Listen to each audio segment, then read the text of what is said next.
Go ahead and call to order this business meeting of James City County Board of Supervisors to order. Mr. Stevens, would you do the roll call, please, sir? Yes, sir. Ms. Sadler? Here. Mr. Eisenhower? Here. Ms. Larson? Here. Mr. McGlennon? Here. Mr. Hippel? Here. All present. All right, looking to amend the agenda, and requesting that the board amend the agenda to our published agenda to include the contract award for replacement electronic polling books under the consent calendar and discussion of the ARPA funding under the board discussions and consulting with legal counsel employment or retainage of a public body regardless of specified legal matters required the provision of a legal advice by such counsel under closed session. Move the amended agenda. Roll call, sir. Ms. Sadler? Aye. Mr. Eisenhower? Aye. Ms. Larson? Aye. Mr. McGlennon? Aye. Mr. Hippel? Aye. Motion carried. All right. All right, next is our presentation, and the first presentation tonight will be the Roll of the Drums award presentation. Terry, welcome. How you doing today?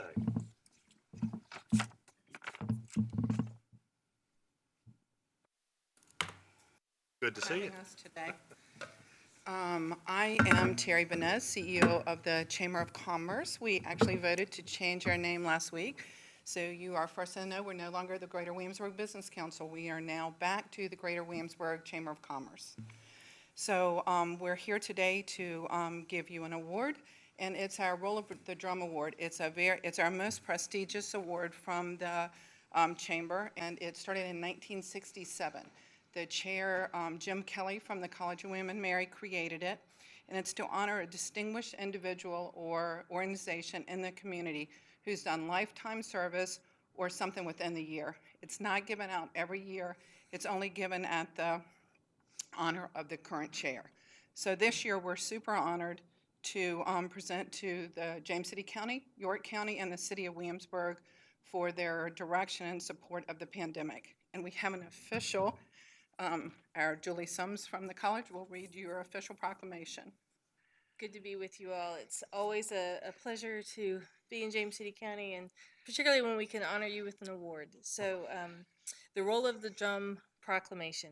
City of Williamsburg, James City County, and York County for their service to the Greater Williamsburg Chamber and Tourism Alliance and to our community.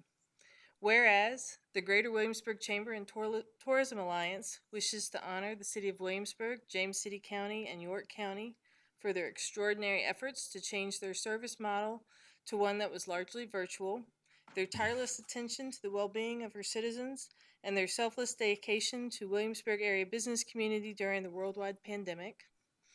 And whereas the elected officials, the chief administrative officers, their teams showed determination, clear decision-making, and true leadership in advancing these efforts. Whereas the three Greater Williamsburg communities pioneered in some cases and provided support in other cases, changes in learning methods needed for K-12 education to allow for students, families, teachers, and staff to continue learning and not fall further behind during the crisis.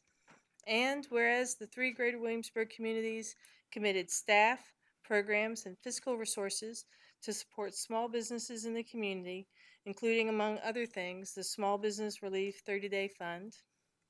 And whereas the Greater Williamsburg communities had as their champions their local first responders who worked tirelessly to respond to and support the community and local hospitals in matters of life and death during the pandemic. Whereas the Greater Williamsburg community partnered with each other and with other local partners, such as the Colonial Williamsburg Foundation, to provide tens of thousands of vaccines to the community. Whereas the Greater Williamsburg communities understood the need for joy and hope in trying times and collaborated with the Business Council, the Colonial Williamsburg Foundation, First Responders, and William & Mary to create an event to replace the Christmas parade with a community drive-by holiday event. And whereas the Greater Williamsburg communities work diligently through their economic development offices and EDAs to collaborate with the Greater Williamsburg Business Council to quickly share constantly changing relevant information to our business community. And whereas the Greater Williamsburg communities have earned the respect and admiration of the Business Council, their colleagues and peers, and the community at large for the handling of the pandemic crisis. Now, therefore, I, Julie Sums, the chair of the board of the Greater Williamsburg Business Council for the Board of Directors and on behalf of all of the businesses of the Greater Williamsburg region, do hereby express our appreciation to the Greater Williamsburg communities and acknowledge the work detailed here and the countless other activities done which were too many to recognize individually on the occasion of the culmination of their efforts to provide immediate, sustained, and continuing service to our community during the worldwide pandemic. Thank you all so much for everything you did. And we'd like to present that to Thank both you, of and we'd like to, I want the board to come up, but before they do, thank you for that very much. And I wish we could, I know we're the ones that will be in the picture receiving the award, but it's the staff who is our support, who's done everything that's needed to be done. And I want to, honor our staff as well on the great job that they've done through this whole pandemic and working hard and trying to, all the changes that were made and that sort of thing. Hats off to the staff, and a round of applause to the staff for helping us so much. You can come.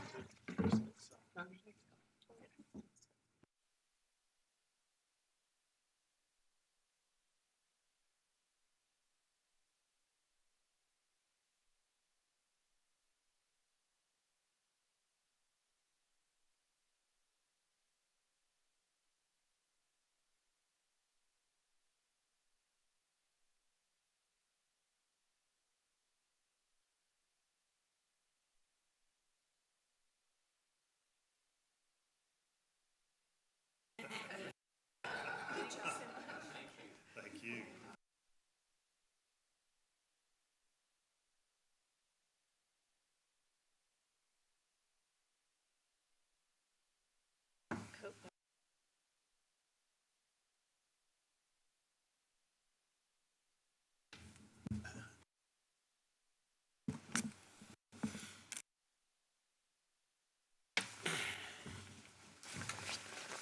All right, next presentation will be presentation on the homeless in James City County.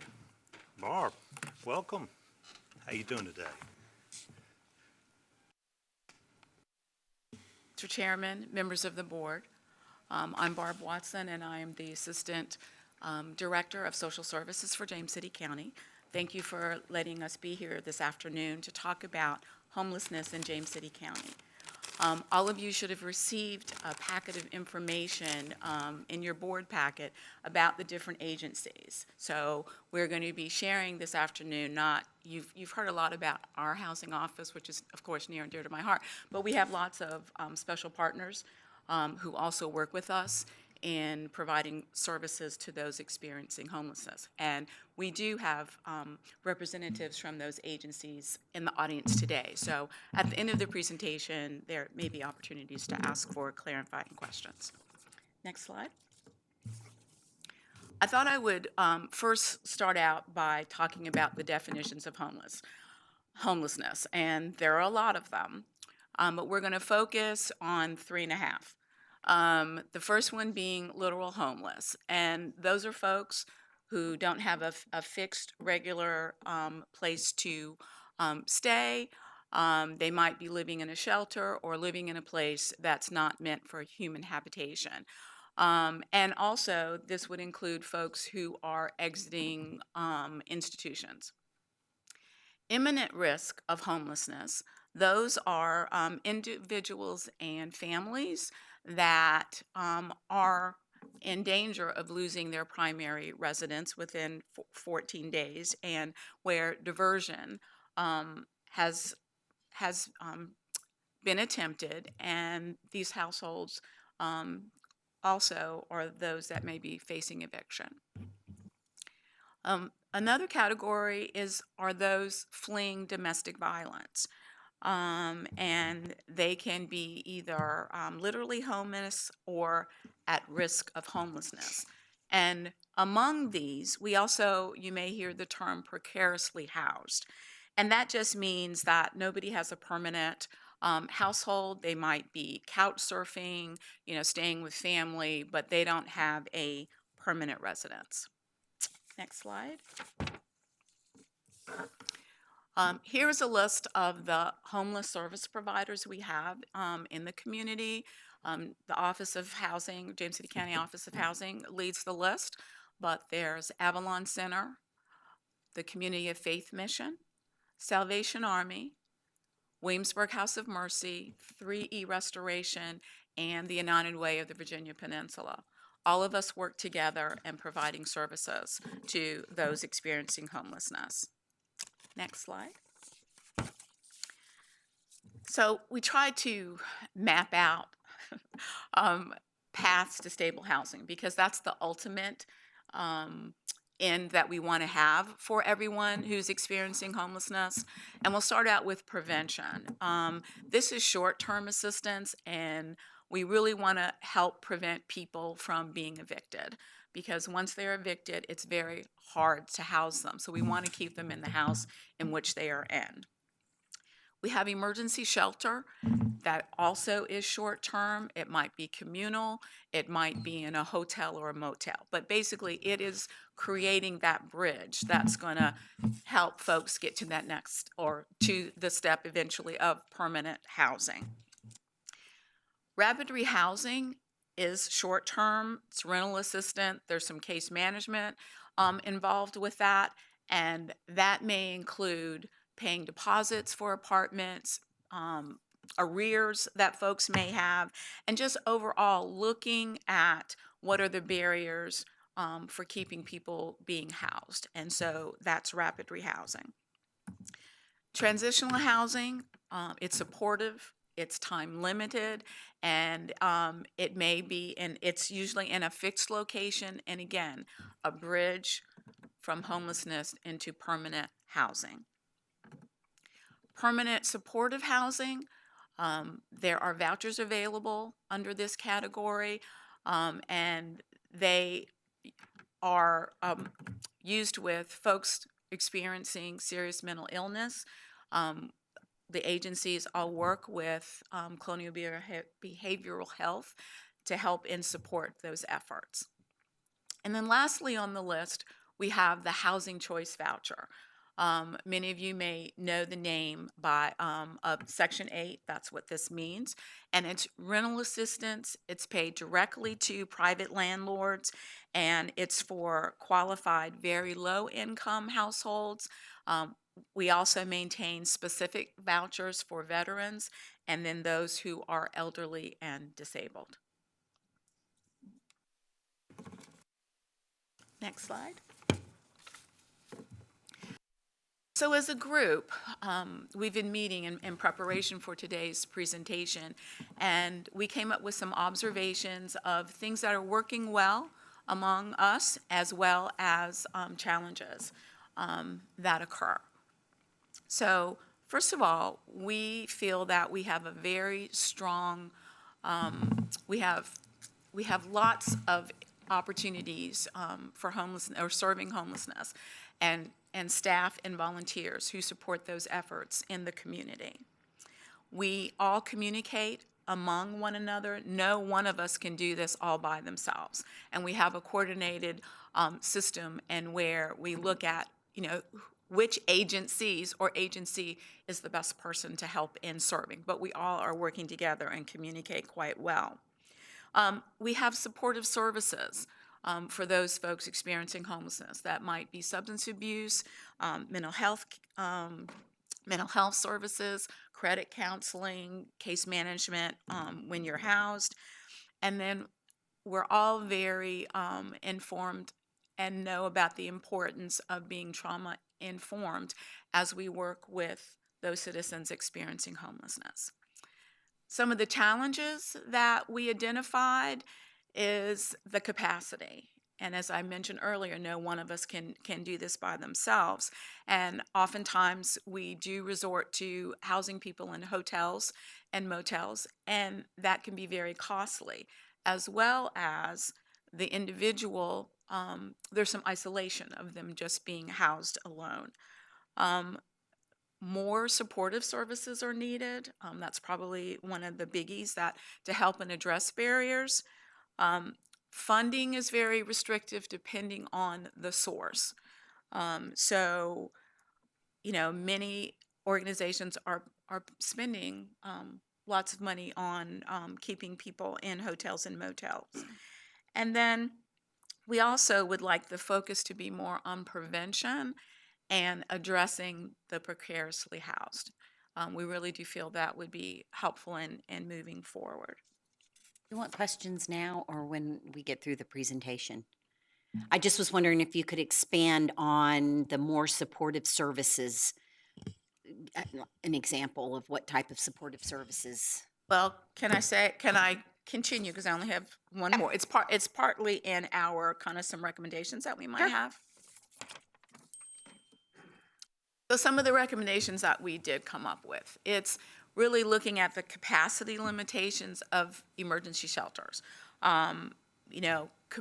Currently we have models of having communal sheltering as well as the hotel motels. A single site has been talked about as having an emergency shelter, but in doing so, that would require additional research and a zoning review for that. Also looking at more flexible funding options, and this may someone answer your question, Ms. Larson. There's private funding out there, but you have to find those folks who can contribute to that.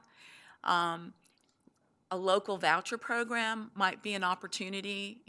Currently the one that we have is not local money. It's not James City County money. So how would a local voucher program be helpful in increasing the opportunity for permanent housing options? And then also increasing the affordable housing stock. That really is, I think, one of our big challenges. And so the voucher program, as well as relooking at some of those recommendations from the Workforce Housing Task Force, I think would be some things to consider.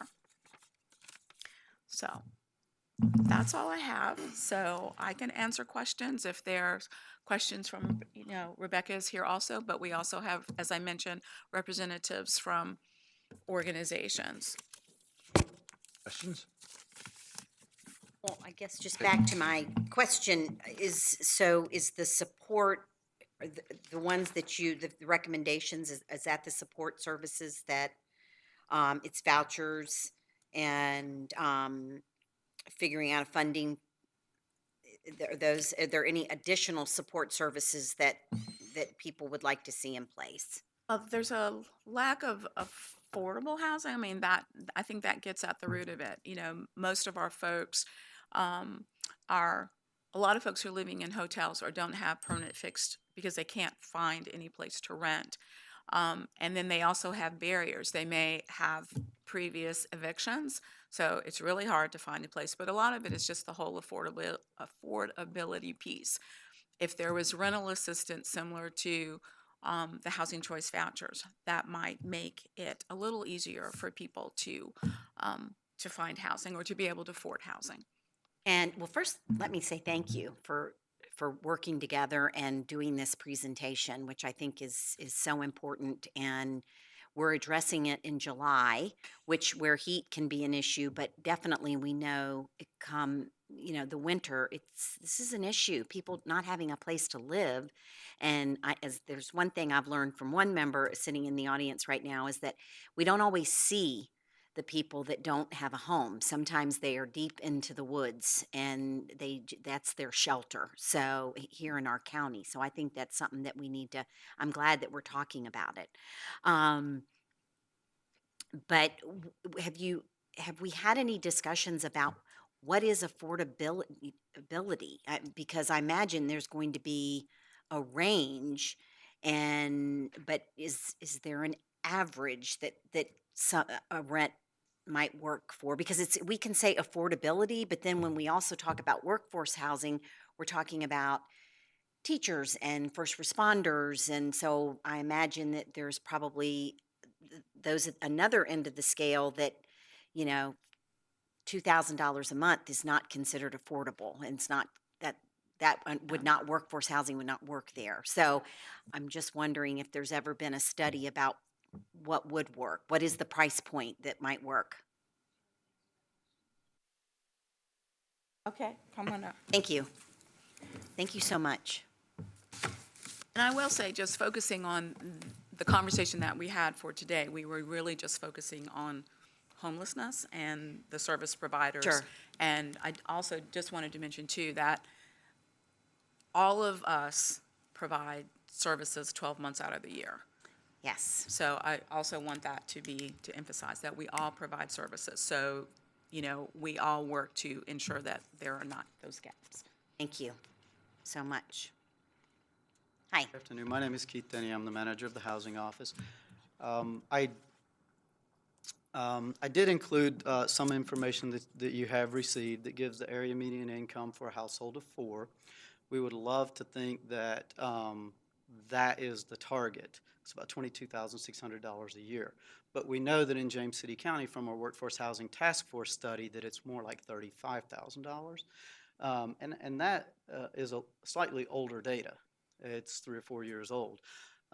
So it increases more and more every year. And as a result, I'm assuming, of the pandemic, everything seems to be related to the pandemic. The cost of housing is just skyrocketed. And then the fact that we have landlords who are probably a little bit gun-shy renting anymore, they're probably going to sell their homes, which takes away some of the rental stock that we have. So we just have a lot of things that affect it right now that make it hard for us to actually get our hands around. There is a study that was done, a national study, and you can drill all the way down to the locality, and it's called Out of Reach 2020. If you want to go take a look at that, one of the interesting things that it does, it aligns a lot with our Workforce Housing Task Force study around that $35,000 mark.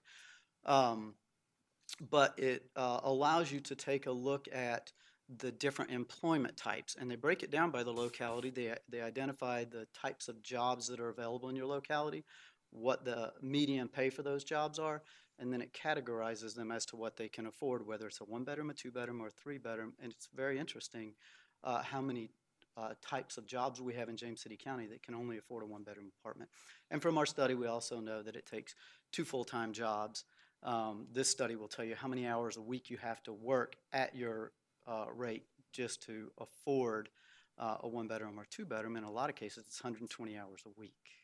So I'm sorry I can't put a dollar figure on it. Okay. The best I can That's do very going helpful. back is that for our Section 8 program, our Housing Choice Voucher program, is 30% of your household income. So, Thank you. did I think that's, So maybe Mr. Jenny is going to be helpful in.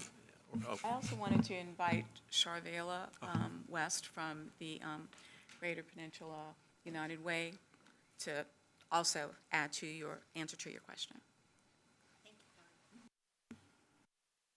Good afternoon, everyone. My name is Charvela West with United Way of the Virginia Peninsula. I also have the privilege of serving as the chair for the Greater Virginia Peninsula Homelessness Consortium. Many of the partners here are working together in a larger collaborative effort as well. And just to clarify some of the things you saw in the presentation, when Barb talked about supportive services and that question came up again, I think it's important to recognize that much of the funding and the programs that we provide around homelessness follow what's called a housing first model.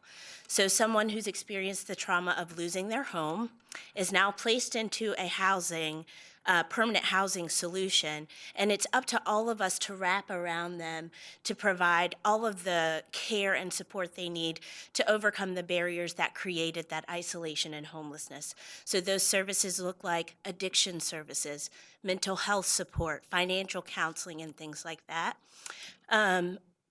Because of the challenges with those restrictions, many of those funding opportunities are not available in James City County. We've even had partners who have decided no longer to participate because it's just too restrictive. Oftentimes, we find ourselves trying to take a person who is a square peg and fit it into a round hole, or however that works. And when you're dealing with people and families, it just sometimes is more costly than it is beneficial to the family in need. And to answer the question about affordability, it's oftentimes prescribed that if a person is spending more than 30% of their income on housing, they're considered housing cost burden, which I'm sure you've heard from the task force already. And so those are some of the metrics we use across the board to measure affordability, to talk about supportive services.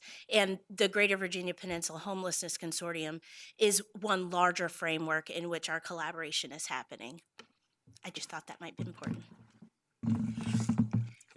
I had a couple of questions that I'd like to try to get some answers to. And I first of all want to thank you for putting together the presentation and for the voluminous information, which frankly, I mean, it was just remarkable how much engagement there is around the issue and how many resources are being brought to the table.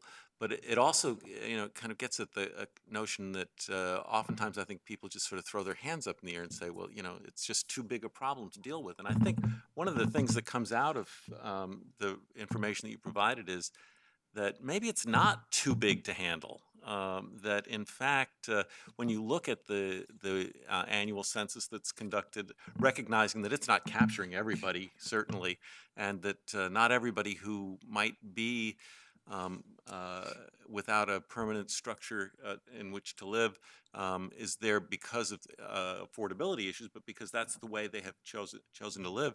But still, if you're trying to address the question of the folks who don't have that opportunity, how do you put it into a context that allows both the citizenry and the policymakers to decide how much of an investment this would require in order to accomplish some significant things? So, for instance, when we talk about Section 8 vouchers and we think about, well, maybe we could enhance that by creating local vouchers, what's the average voucher that a family would receive, and how much money would be required on an annual basis in order to make a difference in terms of providing opportunities for people to find affordable housing with such vouchers? Is that something that we know that we could?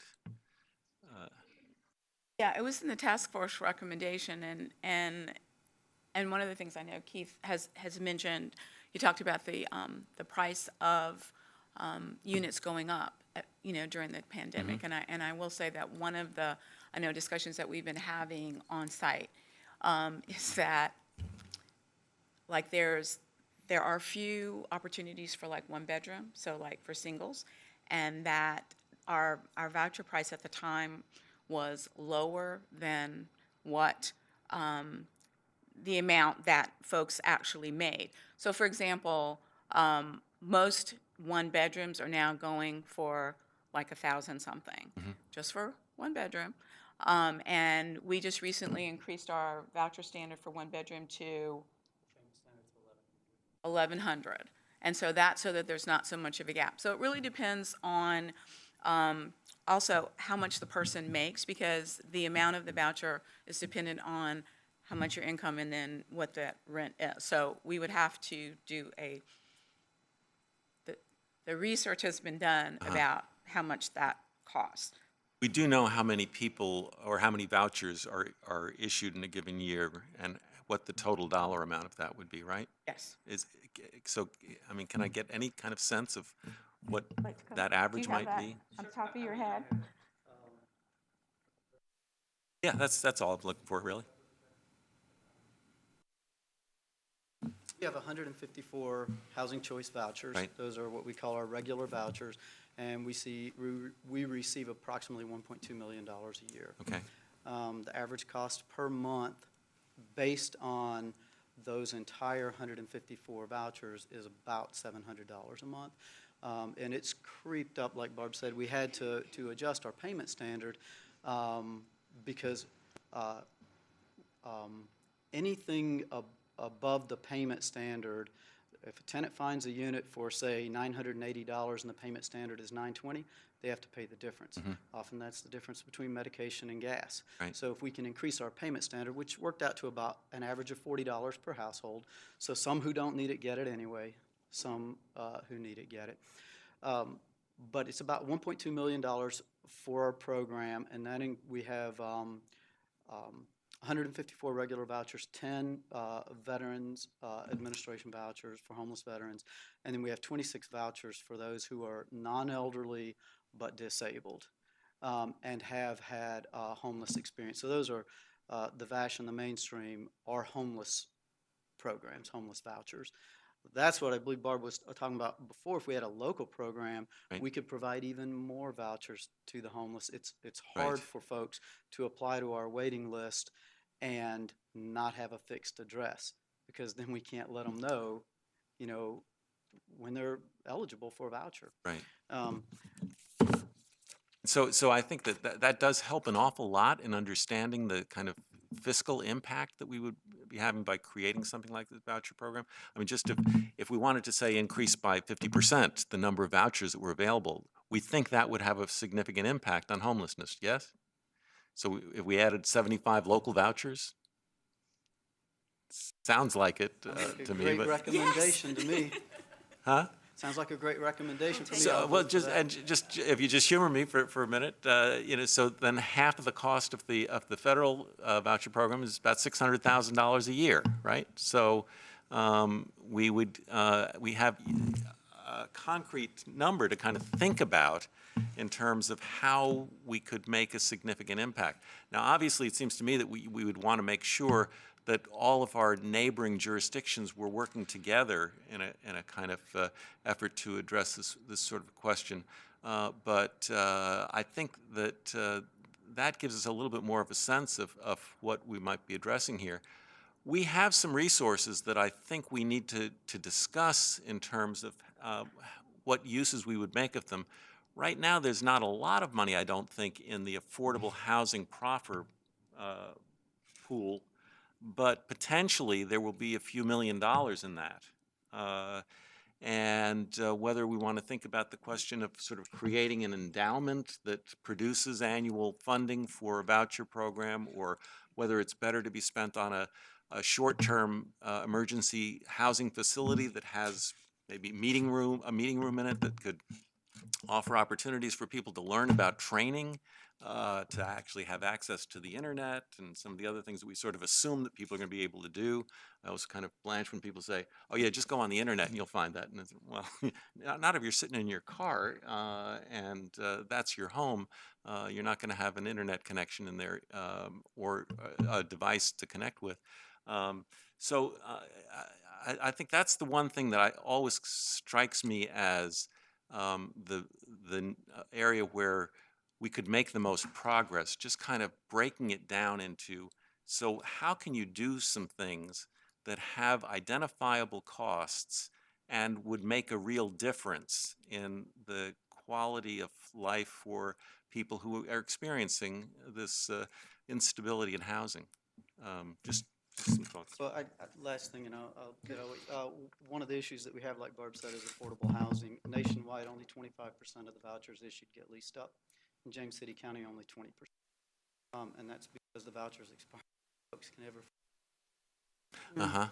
So then that becomes a different portion of that issue is then if the vouchers aren't going to work, then there's no sense in increasing the number of vouchers, right? Because I'm not trying to talk you out of it. I'm just saying well, that, but what the problem that we have to confront, and I think the only way we're going to get any progress made on this issue, is if we think it through and say, okay, well, yeah, vouchers sound like a great idea, but people get the vouchers after too long a period of time of homelessness and then can't find the place to use the voucher. Okay, so that tells us then that there's something else we have to do. We do focus a lot on affordability issues relating to people who are, say, in the 80 to 120% of the average median income. We have not focused as much attention on people who are at 60% and below. That's something that I think is, again, a place where you can say, okay, well, how do we change that? How do we affect that balance? And I'd like to see some effort at that. Rebecca? If I may say, and I really appreciate this conversation because I think it is multi-layered, and I think it's a continuum, and there's many different perspectives. And for your example about, focusing on folks who maybe get the voucher but then can't find a place to live, some of that is context, and some of that is perception, and some of that is making sure people understand who these individuals are as a full round person and not just see the presenting issue and just, if I may be frank, say, well, that's not my problem, or I don't want, so I'm just being kind of frank on that. But, that is part of it is you may, again, we're not trying to talk you out of putting more vouchers, but you have to have a place to accept the voucher. And so certainly you have to then go into that part of it. How do we make sure that people are accepting of the voucher and understand that certainly in our housing office, when you receive the voucher, it's not just good luck landlord. There's all kinds of supportive services that come into play. And so I do want to make sure that when we're talking about putting more money into the actual vouchers, that we're also talking about putting some money into the supportive services that our housing office provides and all of our partners provide, because every person that gets a voucher has a question, has an issue, has a inspection, all of those things that need to happen. So it is good to look at the full picture of what a program cost is, and we do as minimal as we can, but the more support we offer up front, the happier landlords and the happier tenants and the happier everyone is to support that. I do appreciate the notion of all of those recommendations being looked at as a continuum as well, because I think when we talk about people being ready for a voucher, being ready for permanent housing, that's our goal.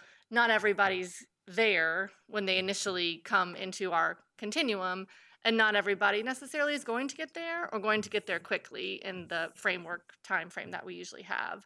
So we do need to think about those individuals who have experienced a significant amount of trauma or who have addiction issues that really take a lot more than, just go to treatment for 30 days and you're okay. So we definitely need to make sure that we consider having a place for people to show up, get that initial support, build those relationships that then build the trust so that they can say, okay, now I'm ready. So I think what was wonderful about getting ready for this presentation was the conversations that we had with all of the providers to talk about which role does everybody play. And so it is really a balance and a continuum that we do need to look at. And so that was why we put on there, one of the recommendations is to consider a place that people could come to that is communal in the sense of having meeting spaces to talk and do, but your own space, at the end of the night. Because I think we did experience some of that with COVID, and certainly it's a lesson learned. The more you can give people their own space, the more they can start to heal and start to be ready to receive help, if that makes sense. So it is important for us to look at all of the options and think about people who may be ready for this, and then ready for this, and then ready for that. And I think for us as local government, we're always trying to make sure that we're opening up the access, but we don't always necessarily have to then fill the void. And so I think it is important for us to think about what it is that we can make available, but then not have to necessarily run, because we have all of these wonderful partners who can then jump in and say, I got it once you open the door. And so that I think is a good thing for us to think about too, is what role is it for us to play, and that role is it for us to make available for other partners to assist with. So just wanted to put that out there too. Just ask a follow-up? Yeah, go ahead. So what now? What happens now? Do you continue this conversation? Yes, absolutely. We wanted to make sure that you all received all of the information, again, about everything that's available now. And then if there was anything that you wanted us to focus on in particular, or if you wanted us to look at all of the options and then come back with some detailed information and some, financial information about what this might cost, the zoning research that we may have to do for some of the other options, so that we're coming back to you with what do we need from you, so to speak, and then, what can you, have support, so. Well, I mean, only speaking for myself, I think I would want you to come back with a which one you all think is the best way to proceed. Where are we going to be able to help? And realizing, I know there's all types of, I'm not saying that you're going to be able to give everyone, the perfect solution, but which one you think would be able to serve the most people in the right way. And so, that would be what I would be interested in. But I'm really interested in you all continuing this conversation, because I think it's really important. And I think that we can come up with a a solution that, again, may not work for everybody, but may start to at least, and you've done so much too. I mean, I appreciate you had a conversation earlier in the year with me and brought me up to date about what you had been doing, over the past years, and I really appreciate, because your department, you just have all these different little things that keep being put into your bucket that you probably never, it was when this department was created, it wasn't expected to have to address these types of issues. So, but it is important to me that we do continue to have the conversation, and we do try to get people a shelter if possible. So, Becker and Barb, this is a great presentation with a lot of information. I agree with Supervisor McGlinnan. It was amazing how much you put into this. And I was telling the county administrator before we started that what this nice presentation this was. I think affordability in James City County almost doesn't exist as we do business today. That doesn't mean we can't change how we do business. But if you're developing something, the cost, the land cost, the BMPs, the roads, the infrastructure, everything else is so high that the lots are so expensive, they're not affordable. There's just no way. And I kept going through this over my head through the years of, what can change in that? What can make that different? How can we do something different? And we're integrating affordability into our neighborhoods, which is a good thing. But I think at times we need to look back and go, maybe we do a subdivision that is solely affordable. I mean affordable, not the subdivisions that say they're affordable, actually affordable subdivision. And an affordable subdivision, and maybe call it something like step-up housing or something, or some name that doesn't give it this is an affordable neighborhood. This is a neighborhood to get started. It's your first step to be able to own a home. And it would have to be a partnership, not only with everybody out here, but with James City County, and developing a piece that would be in quarter-acre lots, that would be a flat area, that would have multiple houses within it. And then if I was able to purchase a house in there, an affordable house, and that's all I could afford, 1 bedroom, 2 bedroom, 3 bedroom, and we'd make multiple different ones. Then as I was able to build equity in the house, then what it would do is I would end up building, say I ended up building $30,000 worth of equity in the house, and the interest rate to that would add another 10,000 or something. I'd have 40,000. Then that could be a down payment on my next home somewhere else in James City County. But I couldn't sell this home to, say, someone else that would rent it out. That's where we lose it. We lose that control. What it'd be is I could only sell this house for what I have in it and the equity I've gained in it to make my next step up. But that house price would go up as well. So the house would be more valuable. Then it's pushing it back out of the affordability market. That's where that only allowing that much would give that person a step up because they're investing really in their next house, but would give us control in order to keep it low that the next person could get an affordable house in that same thing. And some people may stay there a lifetime. They may not ever leave. And, I've looked at, it wouldn't be sold to investors because the second sale is where we lose the affordability.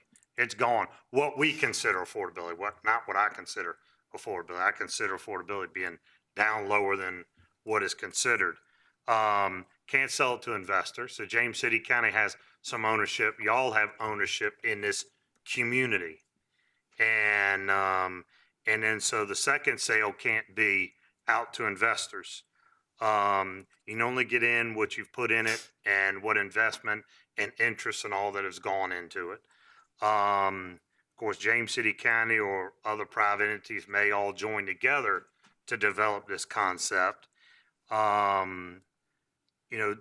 We would waive some of the, James City County would have to waive some of the development things that, may add into it that we can put back into the neighborhood.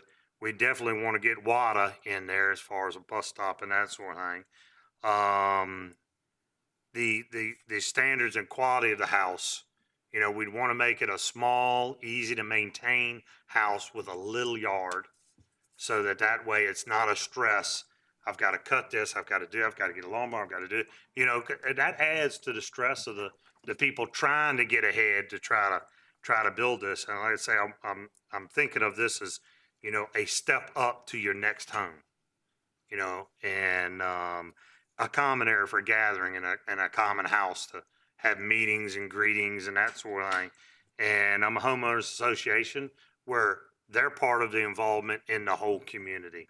And I think, you know, it reminds me almost of after World War II, how America did a lot of things and how they developed neighborhoods and that sort of thing. And you could afford this or you could afford that. You know, we've gotten to where thank God that we've gotten to where we're have more funds than we ever had before in America.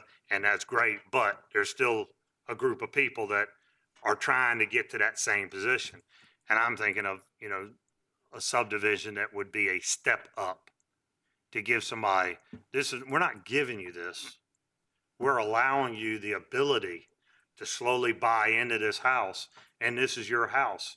And if you decide that, okay, I want to leave it, and you get X amount, and this, you know, it takes smarter minds than mine to figure out where those numbers would lie. But it would keep that house affordable for the next person, and it wouldn't allow it to get out of control. Next thing you know, you've lost the entire neighborhood. So it'd be a control not only for us, but all the great work that all these team members do here for our community. And it would be an investment in all of us. And then we know, okay, we've got one area that we can send all our resources to, and we're teaching people how to invest, how to build upon the equity that they have, and how to get to the next house that they want to live in. And then it opens it up for the next person. Just my thoughts on how we could, because what we've got right now in place, affordability does not exist. And it just can't. I mean, it's just, the cost is too high.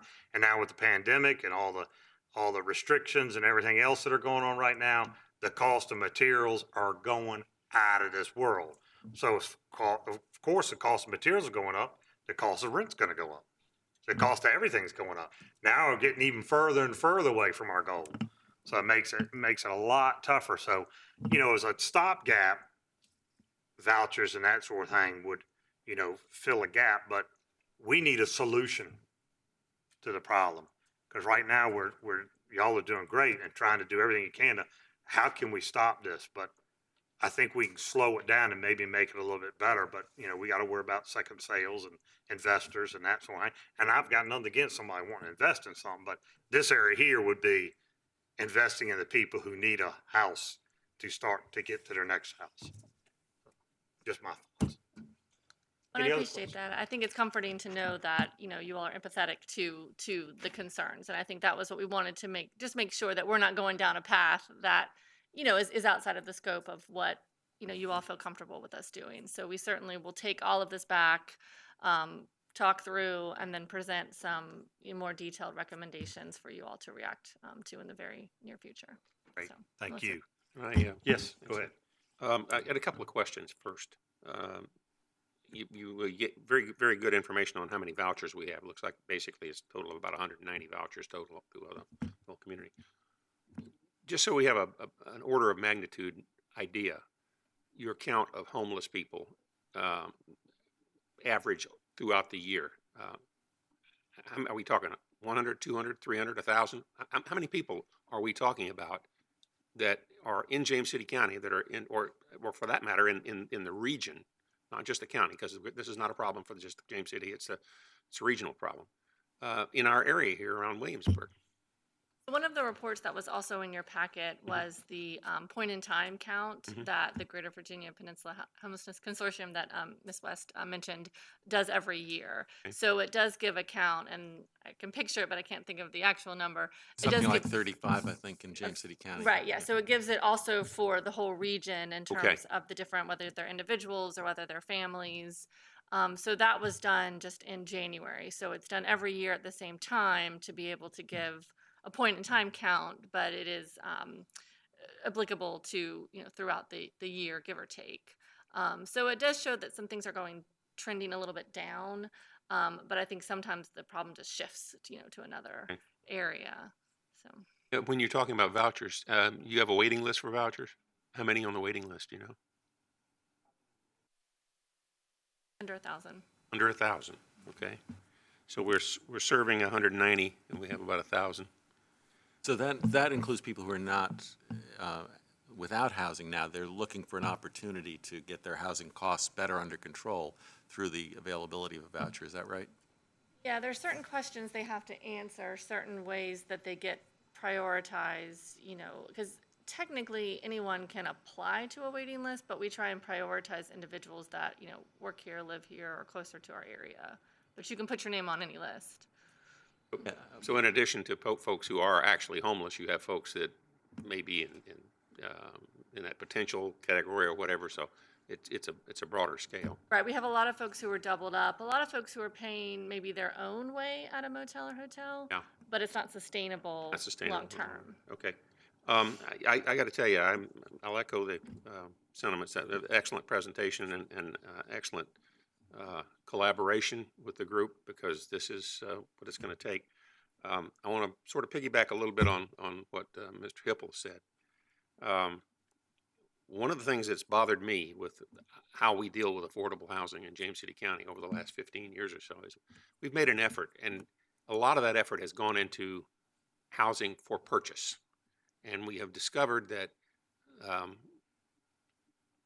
basically it's a market-driven thing. The only way we've been able to keep any housing that is affordable is to have our program where we had the soft second mortgage, which was a real complex, convoluted way of doing it. It takes a lot of staff time. It's frustrating for a lot of people who are owning houses. Because what happens is when you do have affordable housing, it stays affordable until the first sale. And the first sale, it turns over and it's no longer affordable. And if we're going to take an approach that we're going to try to deal with this issue, we're going to have to do it in a manner that gets the best bang for the buck. Because we don't have unlimited resources. And when you look at it, it's always the case that the resources are less than the need. The need out there is obviously quite great. I think where we need to focus for this is in the rental market, and I think there are several places where we've had communities with the tax credit vouchers where they are guaranteed to stay affordable for certain lengths of time and things like that. I would really like to see us as a county turn our attention to the rental housing, where we could work with maybe acquiring land and work with the organizations in the community with public-private partnerships to build some of these things, where we would have affordable housing available, truly affordable housing available for people in our community. It would be somewhere where we could get, for the investment we would have to put in it, I think we would get a much greater return than we would trying to concentrate on building new houses for sale. It's wonderful to get people to the point where they can move up and buy a house and maybe, get well and move on in life and ultimately get the bigger house. But our real need right now is getting people housed. And I think that's going to be, the market rate for housing right now for apartments is just insane. And it's just not something that it's sustainable for dealing with this program. We have to be able to step in, I think, and do something to help on that. So that brings me back to your recommendation of this single site emergency shelter. That's sort of, in my mind, step one, where you get people in, and then the second thing would maybe get them into some other affordable housing. I know that would take maybe some zoning changes or something, but from my perspective, I need to make sure that we continue this discussion. That I think the board needs to be open to that discussion. I think we need to take a look at providing something like that right now, because what we're doing is we are essentially relying upon the goodwill of the community and all of these fine organizations that are helping us deal with a problem that's, around James City County. And there are many of our citizens who do not recognize it. If you don't see it in your community, They just can't believe it exists, but it exists. It exists in our community, and it's something that we're going to have to deal with. So I think I'd like to see us put an emphasis on your single site emergency shelter. If we got a choice there between vouchers, additional vouchers, or that, I'm sort of torn. I'd like a recommendation, but I'd sort of lean toward the single site. Well, I think when we bring the recommendations, we'll also bring a cost, because in something like that, it may actually not be a whole lot of cost, if very nominal, if any at all, to us as a government. It's just more of changing potentially some zoning regulations and things like that. But we would most likely have a partner who would invest and put the work in. So it really is a conversation, again, about the public-private partnership. What role do we play? What role do they play? Because again, the flexibility of funding honestly comes more from the private end, and the money that gets funneled down to us has restrictions for a reason, because we want to make sure we're being fiscally responsible, but sometimes there's restrictions we can't get around. Well, I just wanted to put my 2 cents on it, because I think that would be really helpful. And this is something I think we need to grapple with sooner rather than later. Thank you. Make one other comment in your question about the number of homeless. I also wanted everyone to recognize that in the last study that was done on the number of homeless school children in Williamsburg, James City County, it was 345. And so that was for the school year 2019 to 2020. So when you're thinking about numbers, not necessarily would the point in time and those 30-some people reflect the number of homeless families. Trying to figure out exactly how many people in each category is a task like trying to nail Jell-O to the side of a fast-moving freight train. I mean, it's a moving target. You're not going to be able to. It's hard to do that, and I'm just trying to get a feel for the magnitude, the order of magnitude, because I think that's what's really more important for us. Ms. Watson, that's because the federal legislation that defines homeless school children has a different kind of definition, right? It does, where when I was talking about the different definitions of homelessness, if folks are living in hotels and they're paying for themselves, under our definition, they're not homeless. But for the school system, if family is living in a hotel, they are homeless. And so that's another thing that makes it quite challenging. And when you're trying to discuss the issue of homeless, because there are so many different definitions. Follow up, but I don't, Ms. Sadler? No, I just wanted to thank you for the presentation. You've all done a wonderful job, and I think all of my questions have been answered. So thank you very much. Thank you. So I just had 2 follow-ups. One, so just as soon as we do a zoning change, we find a spot, we're going to have people in here that say, oh, I don't want it there. No, too close to my neighborhood. So we've really got to look at how what we're going to do to, make it a community like this. These are your people. Yes. Maybe Fred can help us there with the Christianity side of things. But I mean, I think that's a realistic thing we have to talk about. And I also hesitate, I do like that idea, but I also think we have to be very cognizant of the fact that, we're saying there's 340 homeless children. That is stress on schools that are already under tremendous stress, that are coming back from the pandemic and that type of thing. So you also have to be careful about saying, well, I want it here. Because you have to look at your schools, and because then when the schools go to redistrict and everybody's screaming, oh, you got to make it equal. Well, you can't make it equal because you've put a bunch of a certain income in a certain area, and so you can't spread things out, and so we have to be cognizant of that as well, and making sure that we're talking to our partners in the school system to say, this is, if that's the recommendation that ultimately you come back with, we've got to make sure that we're providing some support services there too, and not just upping an already strained school, because kids need a lot. It's just, it's that I can't imagine the stress of being homeless, period. I can't imagine the stress of being a homeless child. and not knowing what it, not knowing where I'm going to sleep and how scary that must be, and the stress their parents are under. So, so I just think that we just have to consider that as we move forward. But So, definitely in talking about a single site, that would be temporary shelter. So it's not, right, may not have the same impact as right. what So you're referring to. ultimately, you're here. We're trying to transition you here Absolutely. to something more permanent, Yes. and where we're going to help, we're going to support you in that endeavor. Yes. And then once you get there, not just saying, okay, well, you got there now, so best of luck, but can you come back if you need some reinforcement? Absolutely. And the wraparound services stay there. We're just not letting people off. I mean, that's traumatic in its own self. So yeah, this is all part of the plan. Yeah, okay. Thank Thanks. you. Any other questions? Thank you so much. All right, thank you all very much.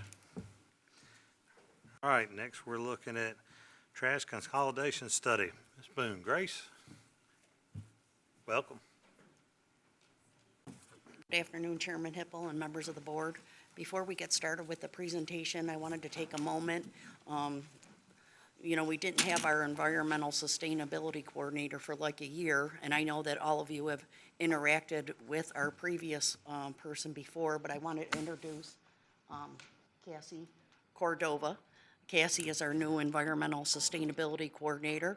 Cassie comes to us from Florida. She has a master's degree in global sustainability, and she's looking forward to working with our community and sharing her new ideas and experiences. And Peg has already taken her under her wing, so, Peg approved. And so I just wanted to get Thank Cassie you. out there so y'all could meet her. And, we're moving forward with hoping to have more presentations and HOAs and those types of things. So we're Great. open for business in that area. Great. Great, welcome. So today's presentation is on the waste collection and consolidation study. It will be led by our consultant, Mr. Chris Lund. He's the Senior Vice President with GBB Incorporated. This presentation will provide an overview of their scope of work and will include the timeline and projected completion date. There are several questions Mr. Lund will be asking for your guidance on today. And at your request, part of this study does include that public outreach piece where Mr. Lund and his team will be conducting that community survey. So the results of that survey will provide us with information that will assist in further discussion as we move through the process. So may I introduce Mr. Chris Lund? Thank you. Thank you, welcome. Thank you. Good afternoon, Board of Supervisors.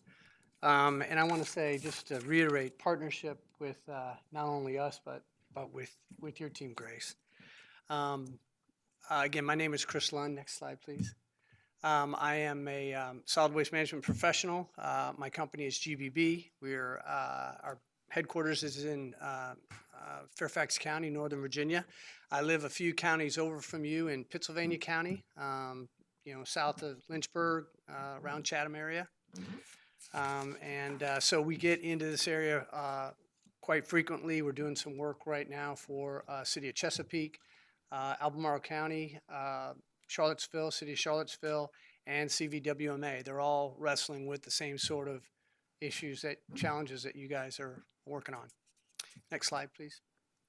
So our mission is to help our clients with solid waste management issues, providing innovative, responsible, sustainable, and economical strategies and solutions for the benefit of the communities and the environment.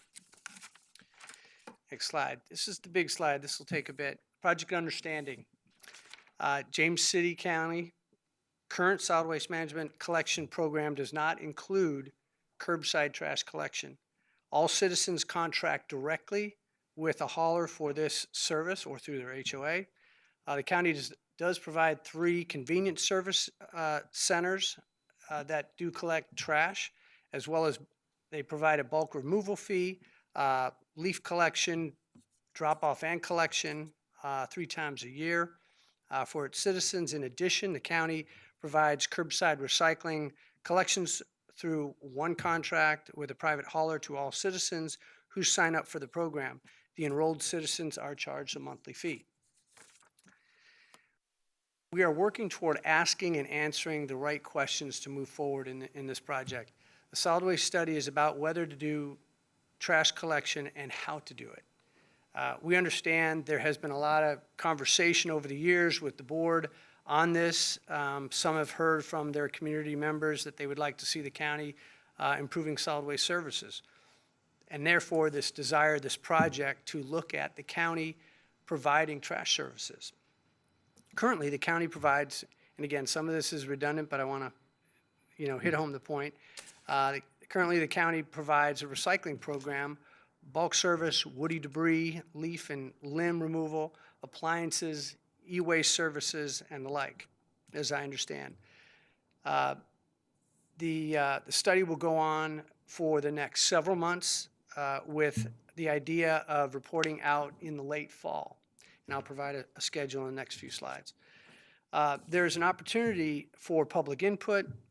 If you have an opinion, we want to hear it. If the county, for example, if the county does trash service, is it a requirement for all, or is it just within the primary service area? Does the county get into neighborhoods with an HOA that is already providing contracting services for trash services? These are some of the questions we have to work through. There are and can be more advantages and efficiencies of having more community members in a service, for example. The greater number, the cheaper the unit cost. It's a business model, essentially. If you make it a requirement for all the developed properties in the county, the goal would be to provide that service at a lower cost to all. If you make it optional, then those that opt in, it becomes a more expensive cost because you have less people involved in the service. We recognize this is one of the key points the county board will want to work through and talk through as it moves forward to find what's right for James City County residents. Some of the things we'd want to hear from the board include, and we recognize you don't have the benefit of having an informed study at this point, but we want to bring up these questions. What program options would the county want to provide the residents? Is the county going to require this program to be mandatory or voluntary? Would this be fee-based program or would it be included in the tax rate? Should it be offered county-wide, just in the PSA, or in the PSA and densely populated areas of the county that are outside the PSA?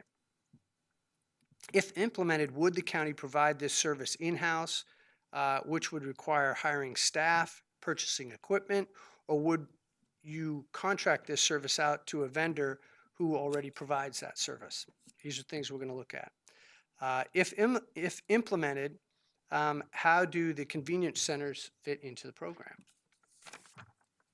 Next slide, please.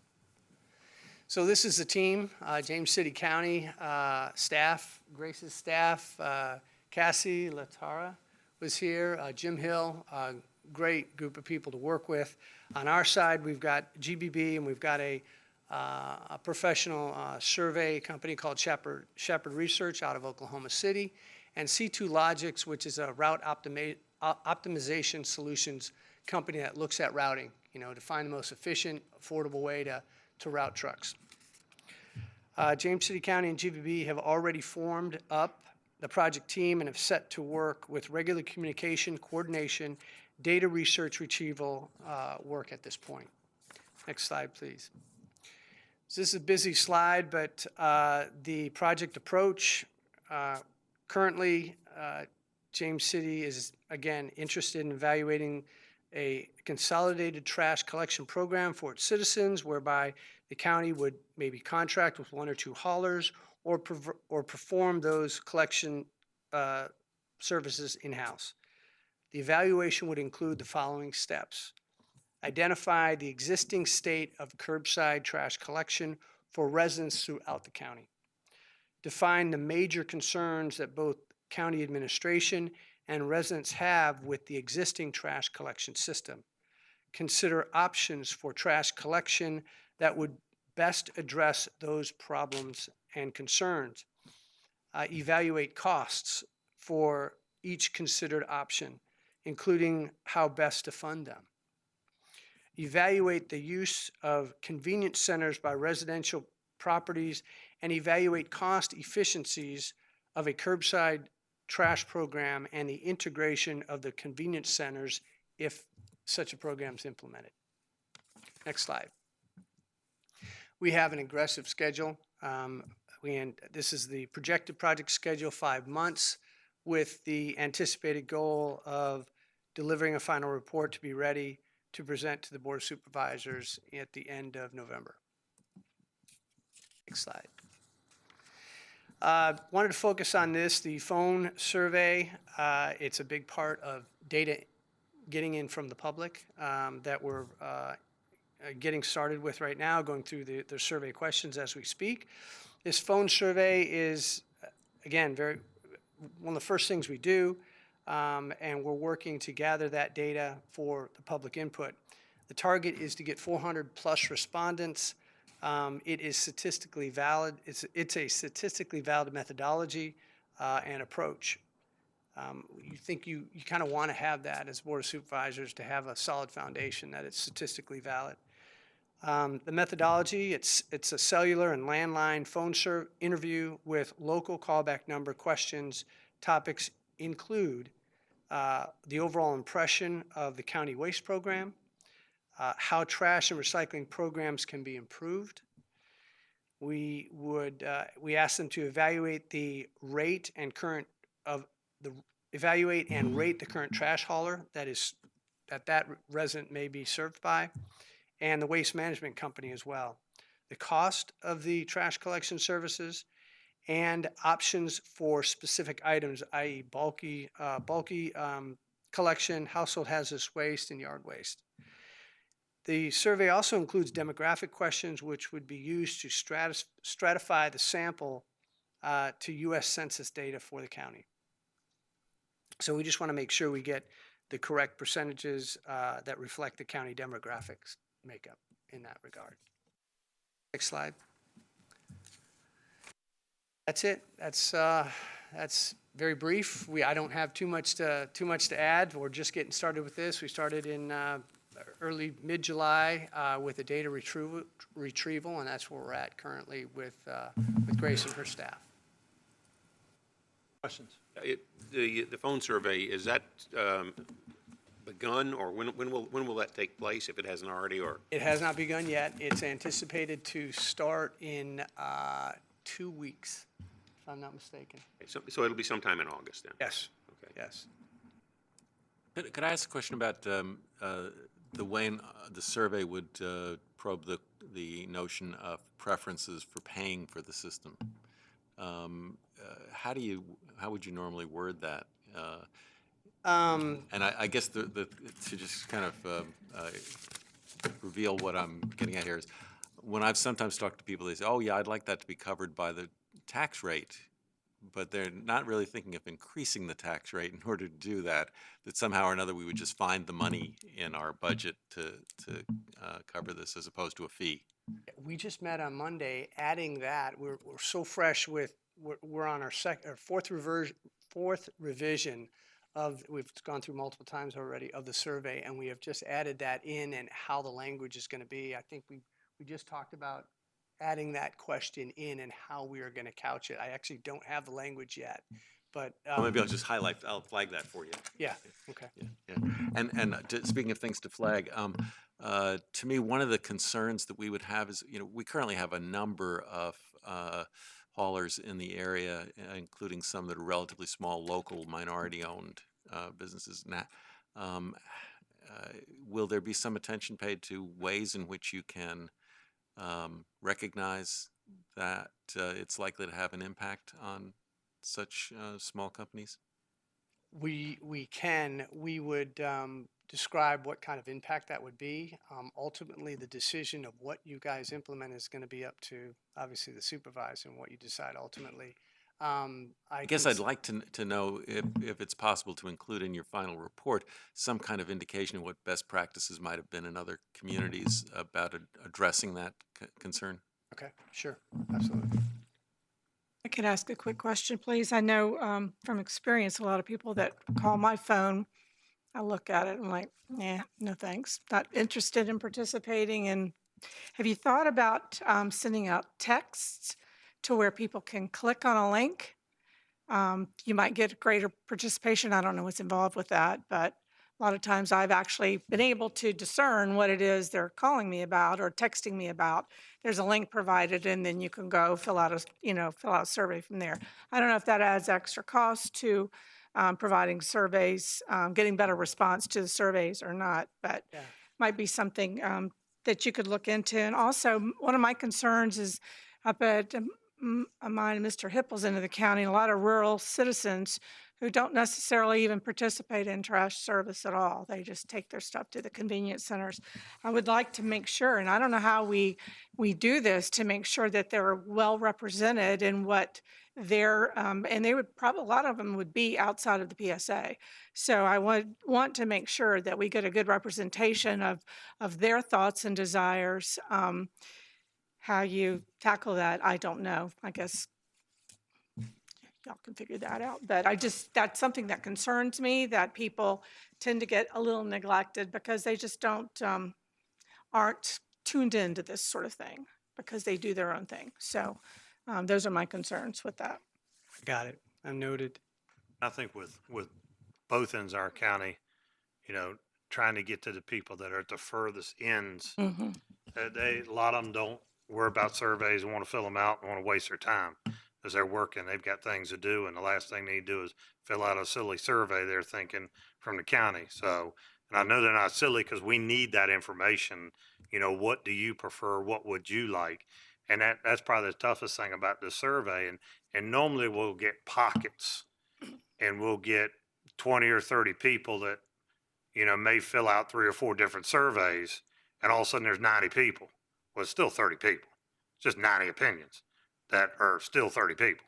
So in the surveys, it's very tough to make sure we get out far enough to everyone to get an opinion, and almost, it'd almost be, you'd have to basically take the 5 districts and go, okay, I got 100 from each district or 50 from each district. So that's a representation of James City County. I didn't get 2 districts with 400 people, and the other 3 had only 20 people in it. So it kind of, and it's tough because a lot of people in the rural areas do not want to take surveys and do not want you at the door. And I don't blame them. That's why they're living out there, because they enjoy the quietness and peacefulness. Yeah, no, I hear. I live out in rural Pennsylvania County as well, and I haul mine to the convenience center. We don't have service where I live either. I'm just fine with taking it to 2 miles to the convenience center.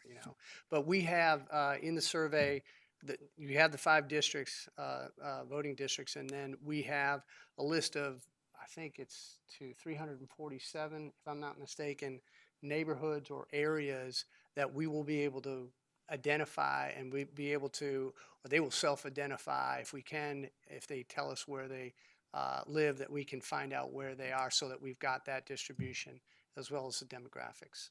And knowing whatever decision we make is not going to please everyone, it never does, but we try to please the majority of them. I would like to really see that it be a county-run pickup, and only because then we can control the professional services. If we're going out to bid every 3 to 5 years, we may have 3 or 5 years it's a great run, great company, does excellent work. But as government, we have to pick the lowest bid. And sometimes the lowest bid is a great company. Sometimes it's not, just like any other bid. So, but with hearing things from our citizens that come back to us and say, hey, the trash truck's flying down. We got kids waiting for school buses, and the trash truck almost run 2 of them over. And then we can call the county administrator, and it gets taken care of from there on. But, so that's something I think we need to look at. And I know when we stop recycling, and had all that issue with recycling and then got back moving and there was a lot of concern for citizens on trash pickup, on recycling, on limbs down. And we have, you know, a lot of that taken care of, but not like it should be, not as a total program. We're kind of piece, we can do this, we can pick up this, we can come do that, we can recycle at the recycling center and that's why. But I think if we can roll it all in, and I see where I've read in the daily press that some companies are putting all the trash in one bin, it's going somewhere and being sorted. I don't know if that's a way to do it or not. I know it makes Yes, it it is. easier on the citizens. Drop it in one bucket, carry it out, sort it out. Thanks, have a good day. And I don't know if that makes it any better for recycling or worse for recycling. But right now, recycling is kind of a joke in a way, because if there's one or two contaminants in it, they're saying everything goes to the trash. Well, the citizens are expecting us to recycle and do our part. And if it's going to the trash, it's not something we're doing, but it's something that, you know, we may be contracting out that gets done. And then all their effort in recycling is gone to nil because it went to the trash. Yeah, yeah, absolutely. That is the very similar situation that many communities are going through right now, especially after the loss of having recycling markets. We were flooded with recyclables. What are we going to do with them? There's a need to develop that infrastructure, and there are companies developing that infrastructure, and counties and authorities developing that infrastructure toward mixed waste processing. For example, the systems are getting better and better and can pick and separate that out. That's one option. That's one avenue to collect in one bin, for example, if that's the way to go. If the economics go that way, if the decisions are made that way, that is one way folks look at it as well. Absolutely. So I've heard this a couple of times about the smaller trash pickup services that we have here. Does anybody know a number of what, because there's like 3 that come in and they're all big business, and maybe it's just because it's my neighborhood. 6 or 7 in my neighborhood.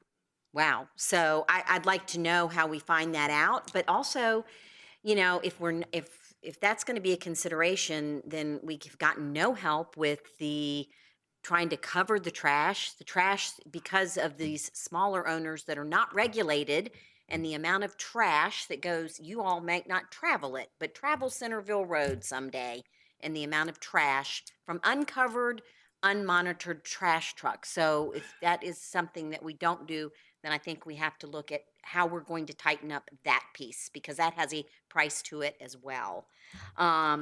I'm also in, so I'd like to know how we're going to find out, and Grace was coming up, and how we're going to know who's out there providing trash service.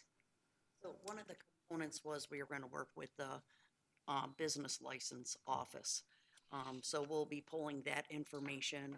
I think we reached out to them, I believe, already through some emails. So we're trying to extract that information, you know, just through regular conversation. And I know, you know, Mr. Hipple there are a few out in the rural area. So it's something that we're aware of. We're definitely aware of, you know, the uncovered loads, and that's something that we're addressing with the police department. And when I agree with you, it is terrible. ongoing. And Yeah, and there's a cost to that as well. So, yes. I don't know that in the past we've had a cooperation with trying to get business license information. So Ask, do you live on the road to a transfer station? I'm or- very close to, I travel it all the time. It's right near my district. Some of it is in my district.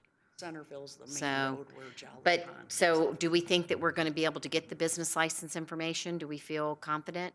I'm going to say we will definitely yeah. Okay. take that into consideration, and then other conversations that we have. And I think through our phone survey, or the survey in general, we're going to be asking that Who question. the provider is? Okay. Who the provider is. Yeah, Okay. In my tour with Jim just 2 weeks ago, I know of 6 companies that do serve the Okay. county. I know of 6. If there's more, I want to hear them, but I've got a list. I got 6 names that I know of. Okay. One is a small one. All the other ones are big. Okay.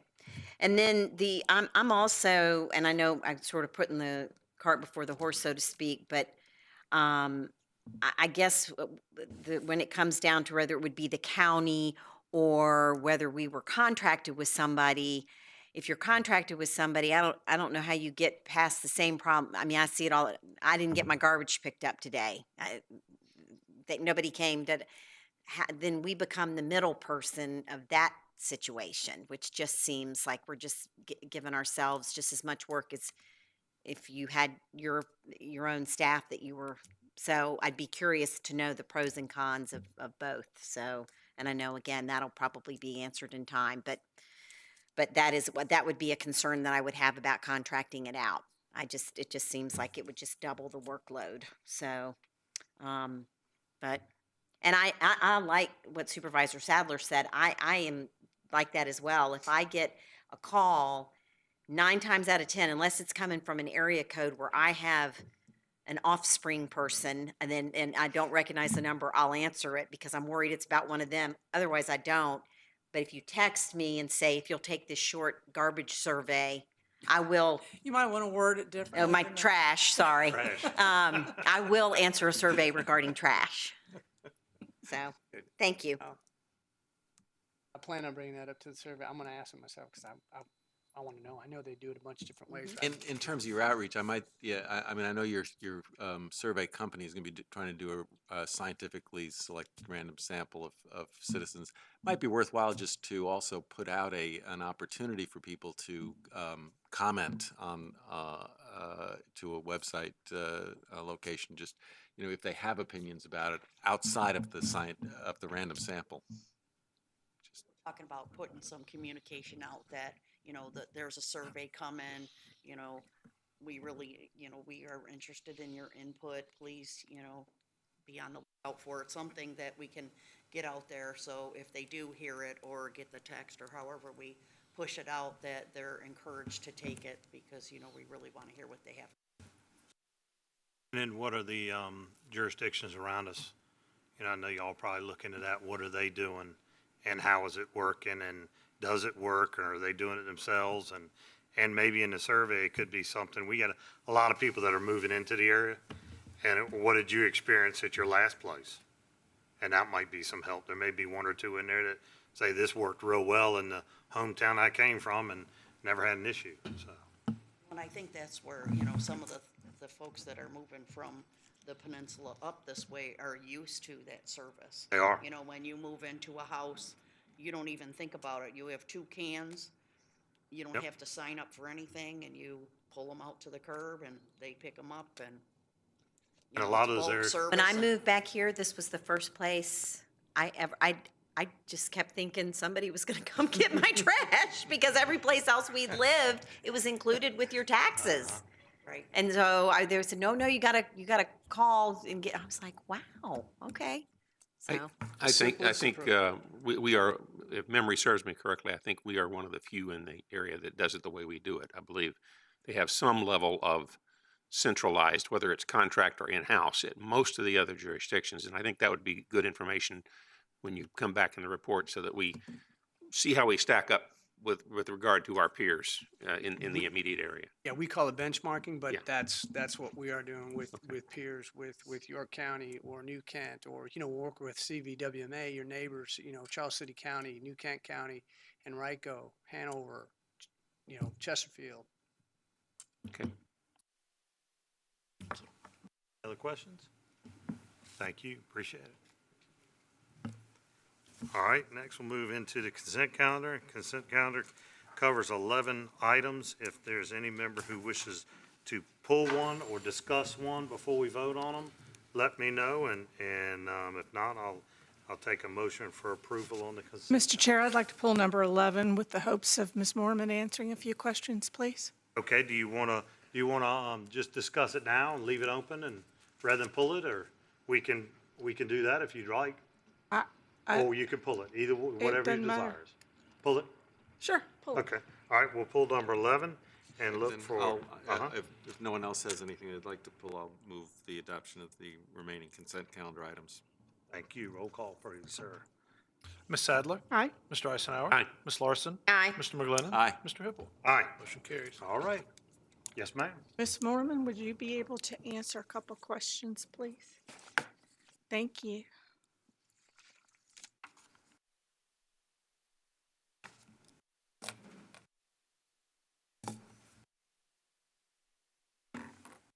You need more money? I'm just playing with you. It's budgeted, Mr. Chairman. This is budgeted money. That's right. She's If within it was what up you've to me, I would allocated. not be asking more, but the powers that be have informed me thusly. There you go. So just so that our citizens can understand what's going on, would you please explain what this is for? Yes, it is, we've seen the writing on the wall. We have outdated poll books that have continuously been failing throughout the years, and it continues to get worse and worse. Department of Elections has been taking election security into the forefront of what their focus is, and they have since decertified our current poll books, requiring that we have to have certain software on the poll books. The poll books that we have now, working with our awesome IT department, has informed me that we do not have the capability or the memory on the poll books to increase them to the capacity of what we have to have in order for the new software to be placed onto them. So we have been working with the poll pads that I am requesting that we purchase. We've been working with those at the Vote Center since the presidential election in 2020, and those have been amazing. The security, the quickness, the use for the election officers, and the quickness of check-in time for the voters has almost been cut in half. So that is significant in itself, and setup time, everything else.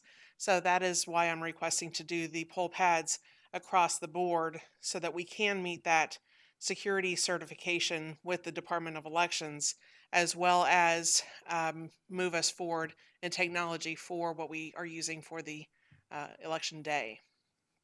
So I'm sure I'll be asked this, but do you feel confident they're 100% secure, that they can't be hacked into, or? I do. Also on election day, there is a requirement that we are not allowed to use the cloud. I am a proponent for being able to use the cloud. It helps us track much more clearly. However, on election day, we don't at this time. But they are iPads. They do have additional built-in security. They have been vetted by our IT department as well as the IT department from the Department of Elections, VITA, Homeland Security, FBI. I'm also on the panel for our COOP committee for the state, and they have acknowledged that as well. So a lot of people have gone into these systems, and it's also looking like there were numerous vendors that we had entertained a couple of years ago, and the Department of Elections has since said, no, we're not even certifying them as vendors. So that pool of choices has been reduced significantly based on security needs. So speaking of vendors, does that leads me to my next question, because I'll be asked this as well. So these are not affiliated with Dominion or any of the controversial machines that are out there that's being discussed in the news? No, ma'am. Those are vote systems. Right. And this is the electronic poll pad. At no time is anything being put onto these poll pads that is not available through the Freedom of Information Act. So the Social Security number is completely redacted. The month and day of the birth date is completely redacted. And then any protected voters, that's law enforcement, judges, foster parents, anyone else that has that protected voter status, their PO box is the only thing that appears. So that also is redacted as well. So I'm fully confident with these. And should there even be a question about the numbers, we are continually, I implemented that we call in even more so, and I can track real time what the turnout is. And then I work with the chief. They look at the number on the machine itself compared to what the number checked in is, and it's completely on. At any given time for for elections on election day, our poll books don't, if you don't go through the full process, you don't necessarily check the voter in all the way. And we have maybe one or two of those for every election. And for the 26,000 that we use to check in for the presidential early voting at the vote center, we were not off by a single one. So that's even more thorough of a check-in process. I cannot speak highly enough about the system and the team that we work with. The vendor is No Ink that does the poll pads, and they are an amazing team to work with. Okay, and the funding is from the county, correct? It is. Okay, good. Thank you. That's all I have. Thanks. How many books are we going to be buying? 130. 130. That will be the iPads themselves, the case, the software support, as well as printers. So to go through the process, we had the choice to not do the printers. However, that gave me the peace of mind to know that we have that piece of paper. We have the time that the voter was checked in. And if there's ever a question, I can go back to those receipts at any given time and confirm that the voter did check in at that time. Okay, and then basically, if my understanding, and I want to make sure that I'm clear on this, so maybe people in the public aren't as clear as well. The voter registration list is a public document. It is. Okay, and so what you have on these books is the voter registration list, essentially, so that when I come up and say I want to vote, you have to look and say, yeah, you're on the list. Yes, sir, that's correct. Okay, and that. Although you can use that through the cloud in normal operation, it shouldn't be a problem because that's information that's available to the That is public correct. anyway. But then for additional security measures, on election day, you just don't connect it to the cloud. Is that correct? That is correct. It is my understanding, however, that the Commissioner of Elections and the IT team at Department of Elections is looking into allowing that cloud-based. The cloud would allow us such efficiency throughout the day. And I say if we have it for 44 days or 45 days prior to the election day, what's the difference between that one day? And it does, and like I said, everything is tracked and it goes with how many ballots we've issued in the day and how many voters we've checked in the day. And that is a constant check. And I have it open on one of my screens at all times for the 45 days. Okay.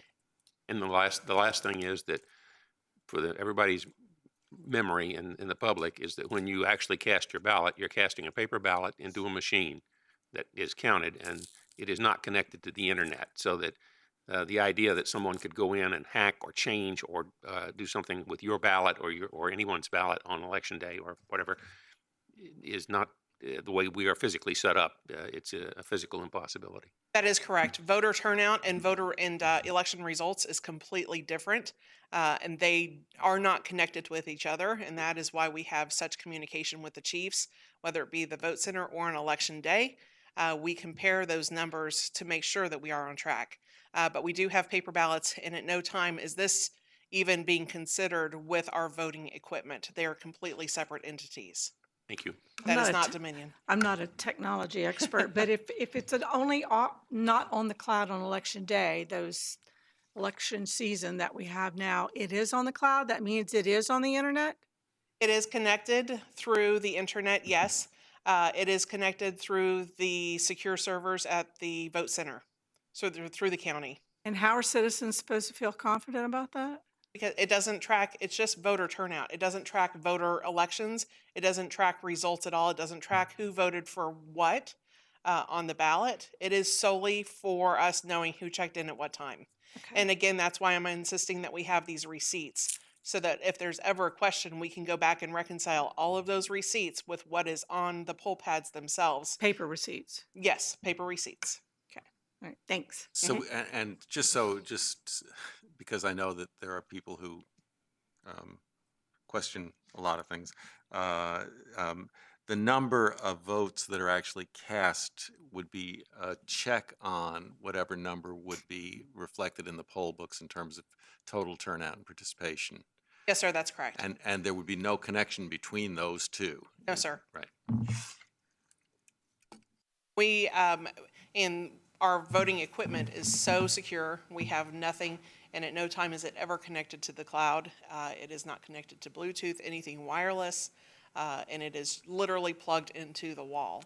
And that is the only connectivity that we have for our voting equipment. Mr. Chairman, if no one else has any questions, I'll move the approval of the contract. All right, roll call, please. Ms. Larson? Aye. Mr. McGlinnan? Aye. Mr. Eisenhower? Aye. Ms. Sadler? Aye. Mr. Hippel? Aye. Motion carries. All right, next we'll go Thank into you. the board discussion. Thank you, Thank Ms. you. Mormon. APRA funding decision. Sharon, welcome.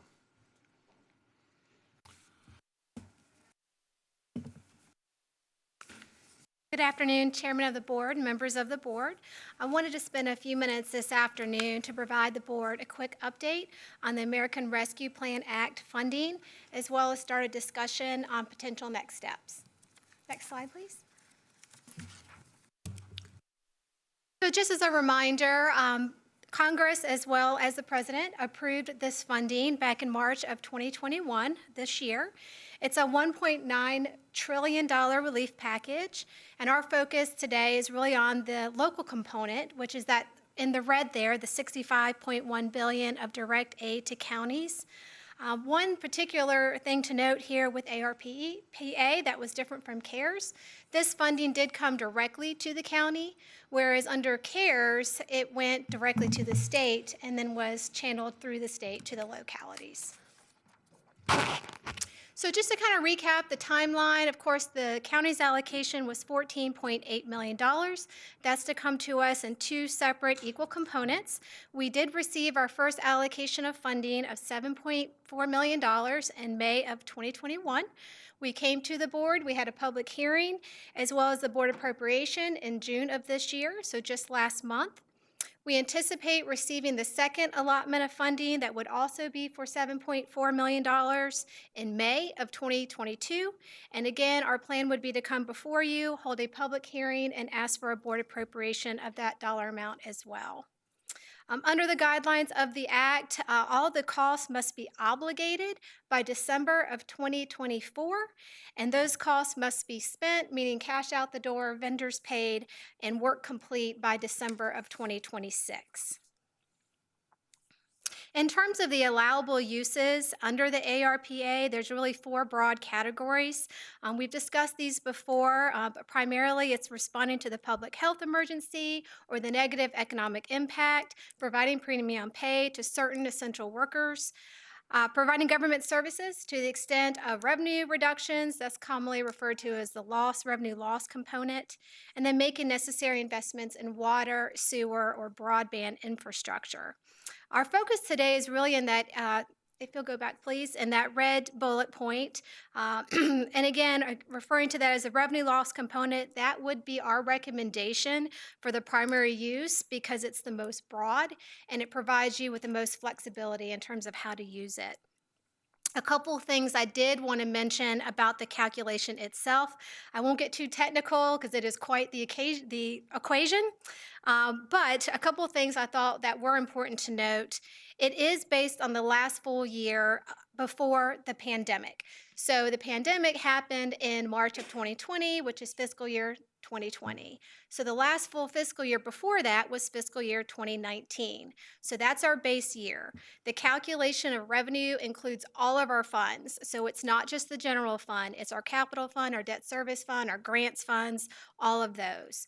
However, it did exclude certain funding sources. For example, we had to exclude all of our federal funding, primarily social services. We also wanted to exclude any debt proceeds we may have had in a given year, as well as transfers that we do between our funds so that we didn't double count. It requires that we calculated our own normal rate of growth for the 3 years prior to the pandemic. So for that, we had to go all the way back to 2016, calculate what our rate of increase under normal circumstances would have been between 2016 and 2019. Then we had to compare that to the rate that they provide, which is 4.1%. We would use the greater of that 4.1% or what our actual normal growth rate is. Our calculation, our growth rate would have been 2.7, which is lower. So the default was the 4.1. Last but not least, they didn't make it easy. It's based on a calendar year. We, of course, operate on a fiscal year. Our finances are on a fiscal year. So we had to go back and manually calculate this. As you know, our revenues are received in arrears. So that led to a question. Do we do it based on cash or do we do it based on accruals? We went with the cash basis. That's the easiest way to do it.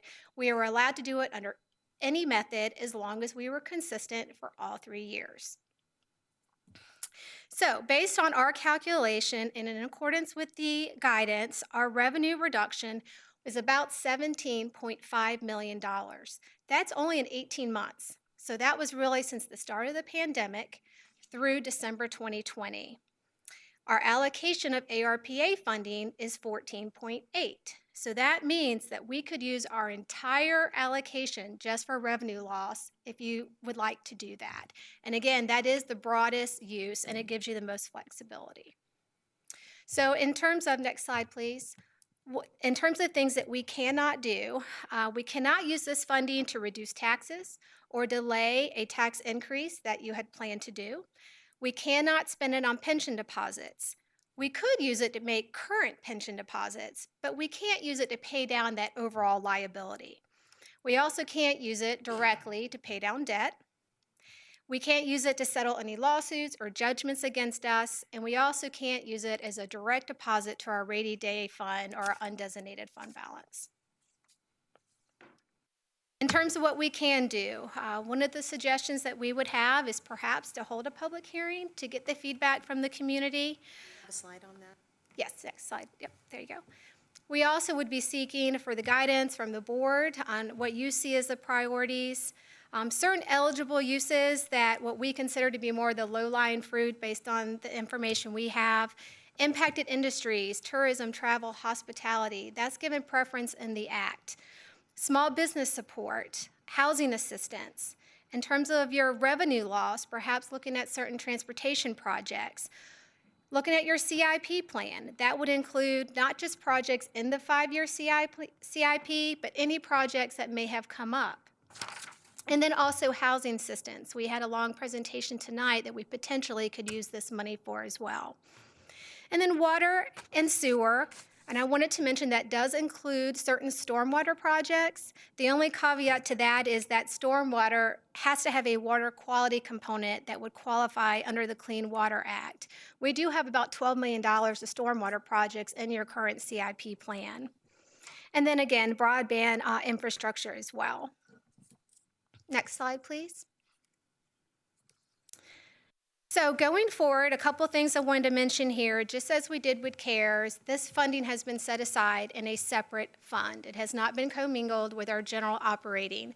So when we come before you and we give you the results of operations, that is exclusive of CARES money as well as ARPA funds. We did that for a number of reasons, but most importantly, transparency, so we can see exactly where the money went. We didn't want it to merge it with our normal operations, and also just to help with our reporting requirements to the state and federal government.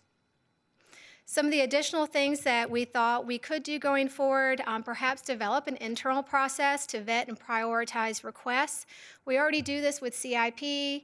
Of course, we have the Planning Commission. That's a big component of that. We also did this with the CARES funding, with our nonprofit funding. We created an internal committee, and we vetted finance and social services, all of those requests, and then came together to make recommendations. In terms of giving money to others, if we were to provide funding to, let's say, the tourism or hospitality businesses or restaurants or anything of that nature, there are quite a few requirements in terms of monitoring that money and making sure that they do with it as they're supposed to do with it under the guidelines.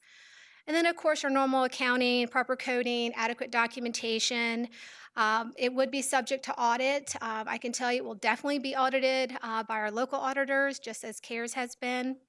We continue to monitor the frequently asked questions that's issued by the Treasury. When they issued their first guidance, it was about 6 pages. We're on, I believe, number 6 revisions to that, and we're up to 42 pages. There's no periodic. It just kind of comes out as additional information is provided. So we have to keep that in mind as we're making recommendations. Again, we are required to do periodic reporting of the funds. There's a portal, we have to do that to the state and to the federal government. And then just a couple of things that I did want to mention in terms of exercising caution as you make decisions on how you'd like to spend these dollars. We would certainly want to avoid creating any new programs or add-ons to existing programs that would require an ongoing financial commitment. The investment in infrastructure, particularly critical infrastructure, is actually very well suited because that is a non-reoccurring expenditure that you can reap the benefits on over a number of years. Having said that, once again, you would have to assess any ongoing operating costs that capital project may bring with it. We also want to consider regional initiatives with others, opportunities to partner, and perhaps maximize the impact to our communities. And then we also want to consider our other grants and programs first and use that money first where we can. A lot of those programs and grants are more restrictive, and the time expiration on some of our other grants may be sooner. So we want to make sure we're smart in terms of the order in which we use our dollars.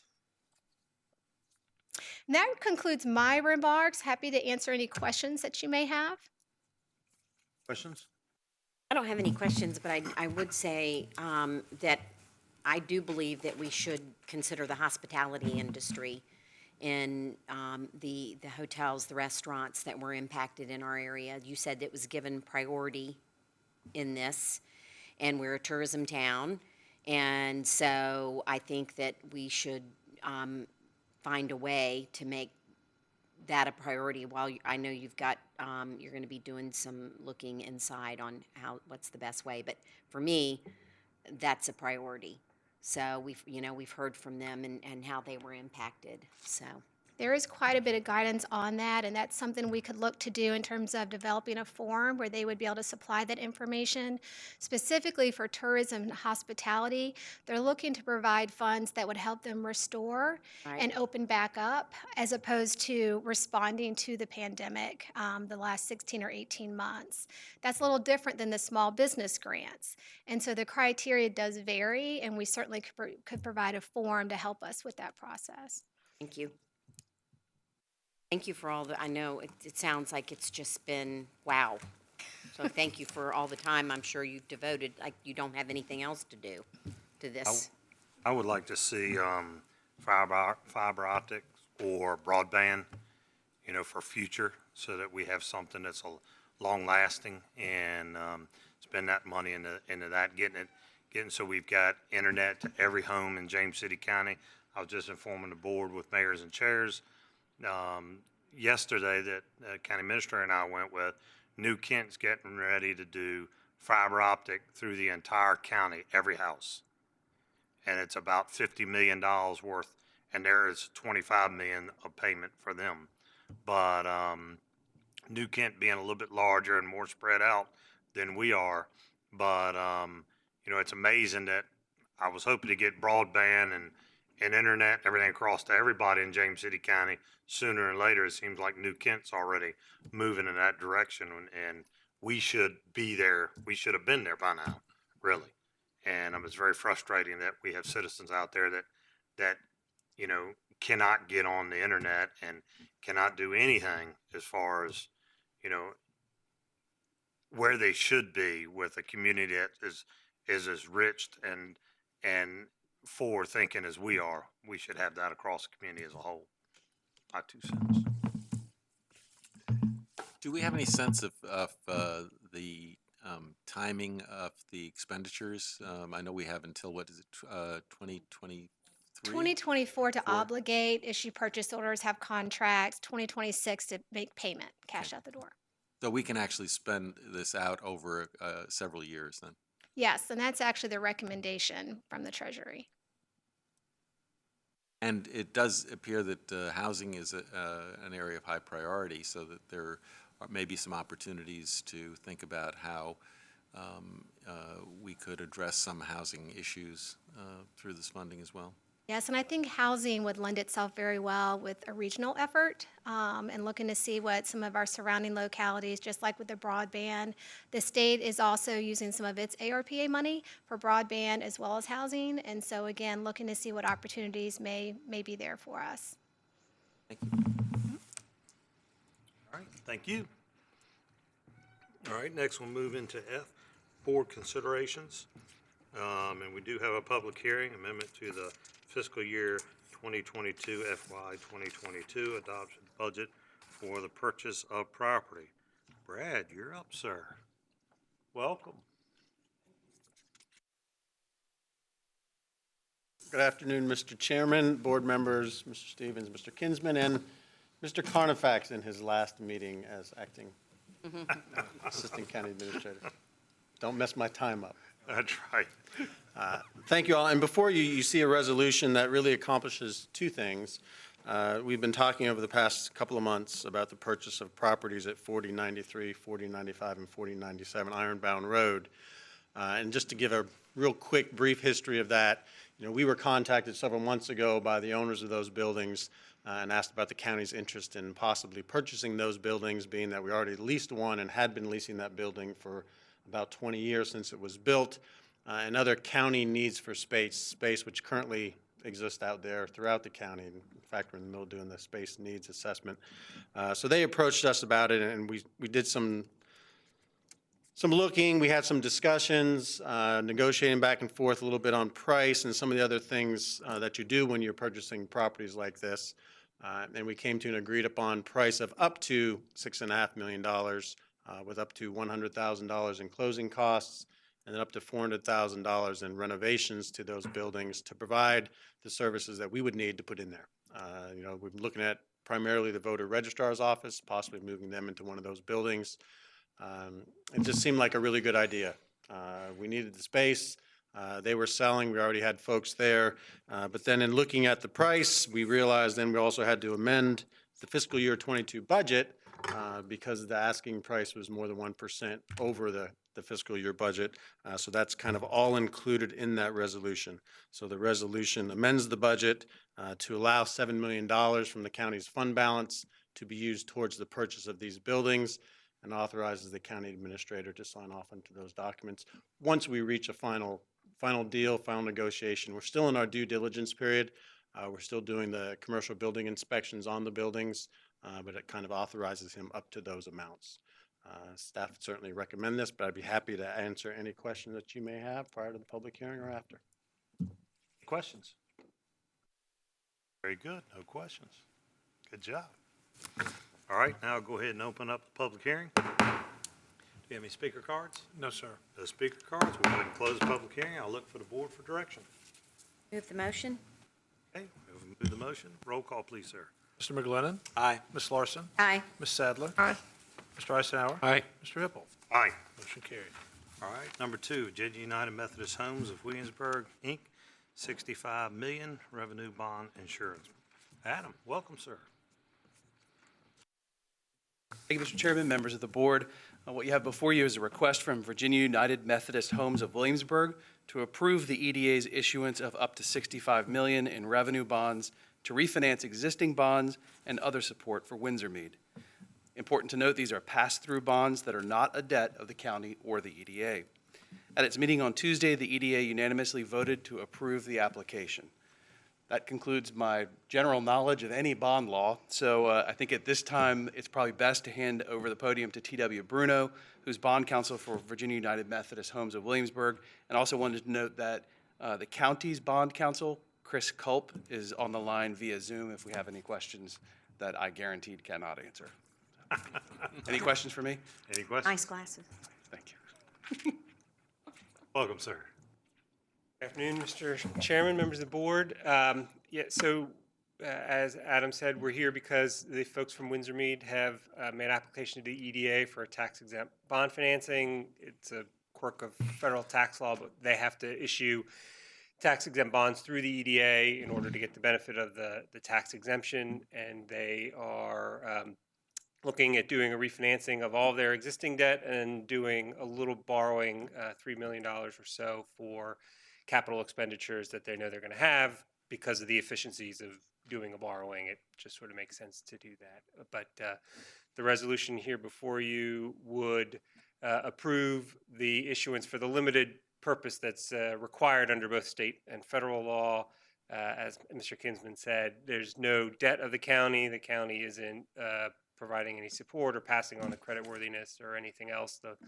The bonds are paid by Windsor Mead. It's a non-recourse obligation to the EDA. But happy to answer questions about the resolution. Chris Henderson, president of Windsor Mead, is also here if you have questions for him. Questions?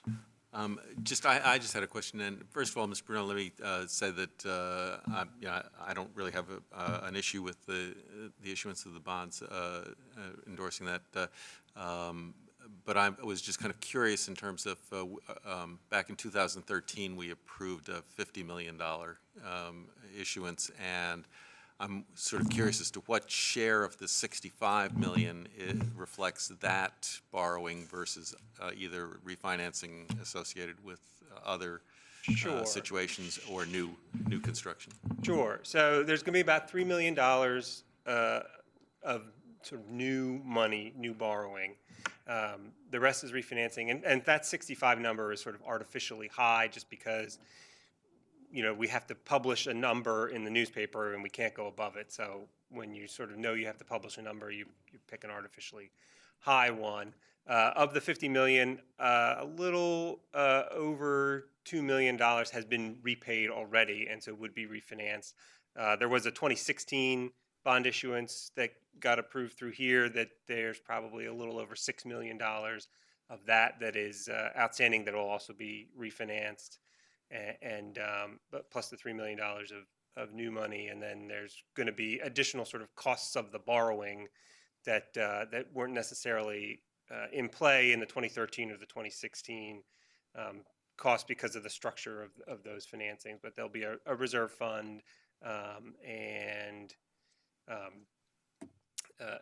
sort of a underwriter's discount or discount bonds, which is a technical point, but sometimes you have to issue more in bonds in order just to get the number that you need, and so you have to increase that number. But in round numbers, about $2 million and change has been paid down from that $50 million in 2013, and then you add the $6 million plus the $3 million, and so you're in the $55 million range of the outstanding sort of principal amount. Okay, so am I hearing right that the full $50 million wasn't utilized in the initial? It was, and so that in of itself was a restructuring of the existing debt. So that wasn't a $50 million landed in a construction fund. That was a $50 million that restructured the existing debt that was issued in 2007, I think. Thank you. Any other questions? All right, thank you. All right, look for the board for. Mr. Chairman, I'll move motion to approve. Thank you. Roll call, please, sir. Ms. Sadler? Aye. Ms. Larson? Aye. Mr. Eisenhower? Aye. Mr. McGlennon? Aye. Mr. Hippel? Aye. Motion carries. All right, next, board requests and directives. Yes, ma'am. Sir, thank you. Go right ahead. Trying to think back here. So I spent some time helping with the cleanup over at the Audrey Simpson Park down Chickahominy Road. And it was nice to see our police department there helping out mowing, and Delegate Batten's office was there helping out. It was a pleasant day. It wasn't super hot and humid, but we got a lot of work done over there. I also attended the grand opening of the new Kid Zone over at Croker Library. I encourage everybody to take their kids on out. It's a great little spot. I've already had my kids out there. I also attended the Ruritan dinner and meeting recently, and Kate Sipes with our Economic Development Department came, and she gave a great presentation on the Owens, Illinois new bottle recycling program. Peg Borman was quite thrilled to pass out recycling bags so we can all get started with those collecting those bottles. And I also attended the Ruritans. They had a concert this past weekend where they fundraised because they're using that money to offer some scholarships. They've done one this year, and they'll be doing another one in the near future.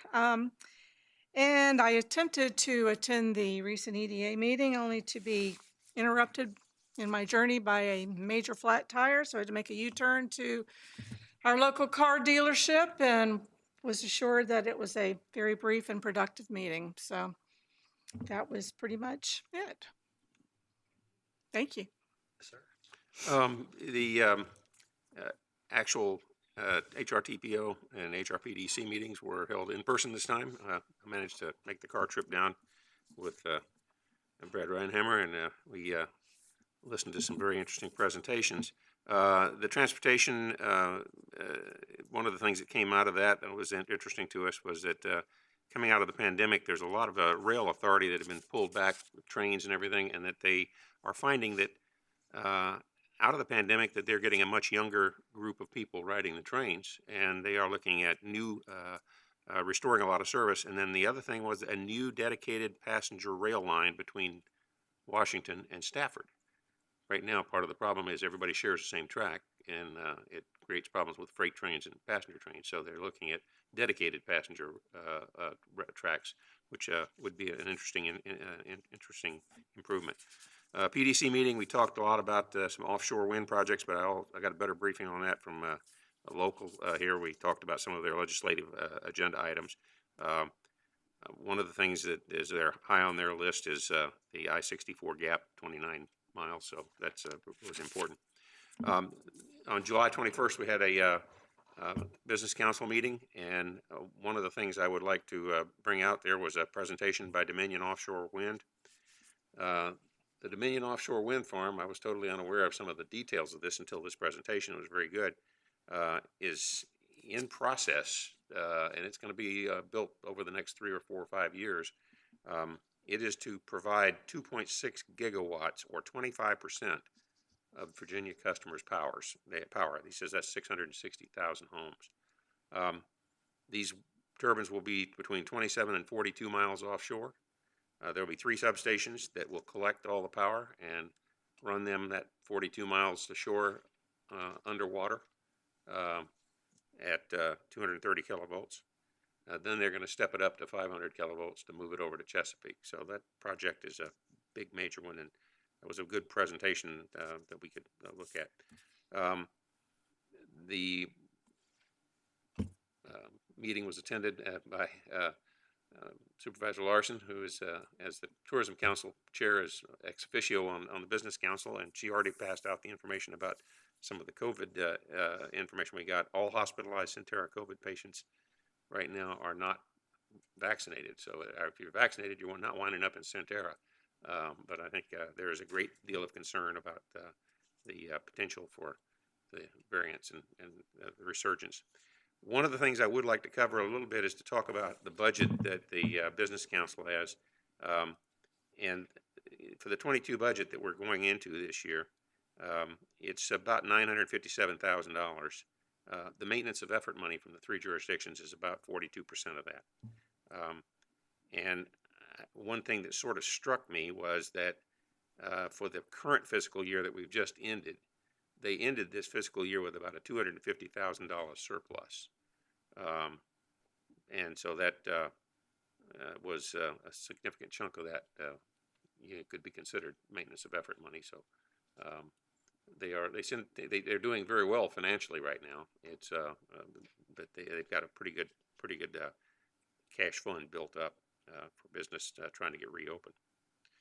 The other thing I would ask a question about, and I don't know whether this for future reference, is we've talked today a little bit about fiber ring, and New Kent being fiber to every household, internet to every household, and it sort of strikes me as if we were going to try to do something like that in James City County, the mechanics of how you deal with a provider that, or other providers that provide right now the internet to certain houses, would we be going into competition with them? Would we be offering services in competition with existing providers? Or would we be focusing only on areas that are currently not served? These are some really, I think, important questions, because if New Kent's looking at doing it to every house in the area, that's a significant change. And I think that basic information. We need to have a little bit more background information for discussion purposes going forward on it. So I'd ask staff to try to provide a little more detail on that. All right, well, definitely, and I know the county administrator has been working with some of this already to this point. We've discussed it quite a few times, but county administrator from New Kenton and the three of us were talking about it and how they're providing it. So we'll be able to get you more information on that here shortly. All right, yes, ma'am. I wanted to follow up on the Business Council. I know that Vaughn has resigned as the Greater Williamsburg Partnership. Can we just get an update on what they're doing? Because we're sending money there currently, so. Correct. We do have an agreement with the chamber to pay, and we're still at this point are paying that agreement. All localities are paying to the chamber to do the GWP operation for us, and Vaughn's salary was a significant part of that. So at this point, they were moving forward, the Business Council, with hiring Vaughn's position rather quickly. We, as localities, asked them to give us a few months to make sure that's still the right step for us. And so we are evaluating that. We are talking with Doug Smith, with Heretta, just to talk, is there an opportunity there that makes sense for us? Could we be a subset of that? Or do we just stick with our current model for economic development and have the GWP housed at the chamber? So more to come in the coming months, but September-ish, we ought to have a decision, or at least a recommendation on to stay the course as we are or to do something different. So are we continuing to pay the money, or do we? We have paid the money. We've paid the chamber for that amount annually, so we've made that payment. And we are still expecting the service, but a big part of their expense was in salaries for Vaughn. So a few things. I've attended the Old Town Medical Board last evening. It is clear, just I don't know if I've said this previously, but I do not believe that there is any, I don't know if desire is the right word, but their membership really isn't interested in joining with Colonial Behavioral Health. The Williamsburg Health Foundation has provided some more information, but I definitely, if I had to read the room, that's my read on the room. So last Wednesday, the 21st, I attended the volunteer breakfast at the Salvation Army. And it's just amazing everything that they do for our area. And so many of our staff and our first responders are involved in that. So a big thank you to them for everything they do to help in our community. The needs are great. We had Tourism Council meeting last week. We are seeing an uptick in visitation. We are also seeing the daily rate that visitors are paying is almost double where we were in 2019. So in fact, our average daily rate and sometimes was higher than Orlando was getting. So where our occupancy may not be quite where we were, we are seeing a good rate here. So that is very good news. And just to my earlier comment about tourism, I do work in the tourism industry, but we do not have any hotels locally. So, but hey, that might change if this occupancy keeps going. So I'll do everything I can do. So, and we had a good presentation by both the Virginia tourism person and Eric Terry presented to. Vicki does a great job of making sure that we hear from industry experts at each of our meetings, and I encourage you that the meetings are open, so please feel free to join us at any time. Though we are, this was our last hybrid. We are now all, we are meeting in person only, so starting in 2 months, September. So I had a couple of questions. One being, thank you, Supervisor Eisenhower, for sharing the COVID information that we were presented with, and which brought me to the question of so many people that work here did decide to get vaccinated, but if you didn't get if you chose not to, are we saying you need to wear a mask? when you're within 6 feet of coworkers? There's still situations for the unvaccinated where you're indoors that you're supposed to be wearing masks. And again, we have not been overly aggressive in policing that. But if I know for a fact that my coworker is not vaccinated, or I suspect that, and they're not wearing a mask, and I report that, then we would take action to try to address that situation. Okay.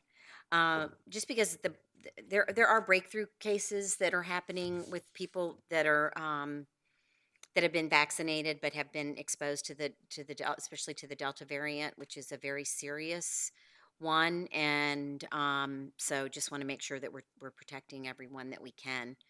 The other issue that I had was recently in the past, probably over the winter, in a neighborhood in my district, a neighborhood pool went from being a community pool that was used for the end of May, June, July, August, into becoming a practice facility for a year-round swim club. This is because simply there is not enough pool space in our area. The club had previously used Eastern State Pool, but since that property is for sale and there was an issue with that pool, Eastern State chose not to fix that pool, to invest in that infrastructure. And so in order for this club, which serves youth in our county, in order for them to keep going, they decided to move their operations in here, which solves one problem. But unfortunately for the neighborhood, it created another problem. A neighborhood that has no HOA, and so there is no clearinghouse, so to speak. We are become the clearinghouse. And from people who had an expectation of a pool being used 3 months a year that is now being used 12 months a year. And we received numerous calls while this was taking place.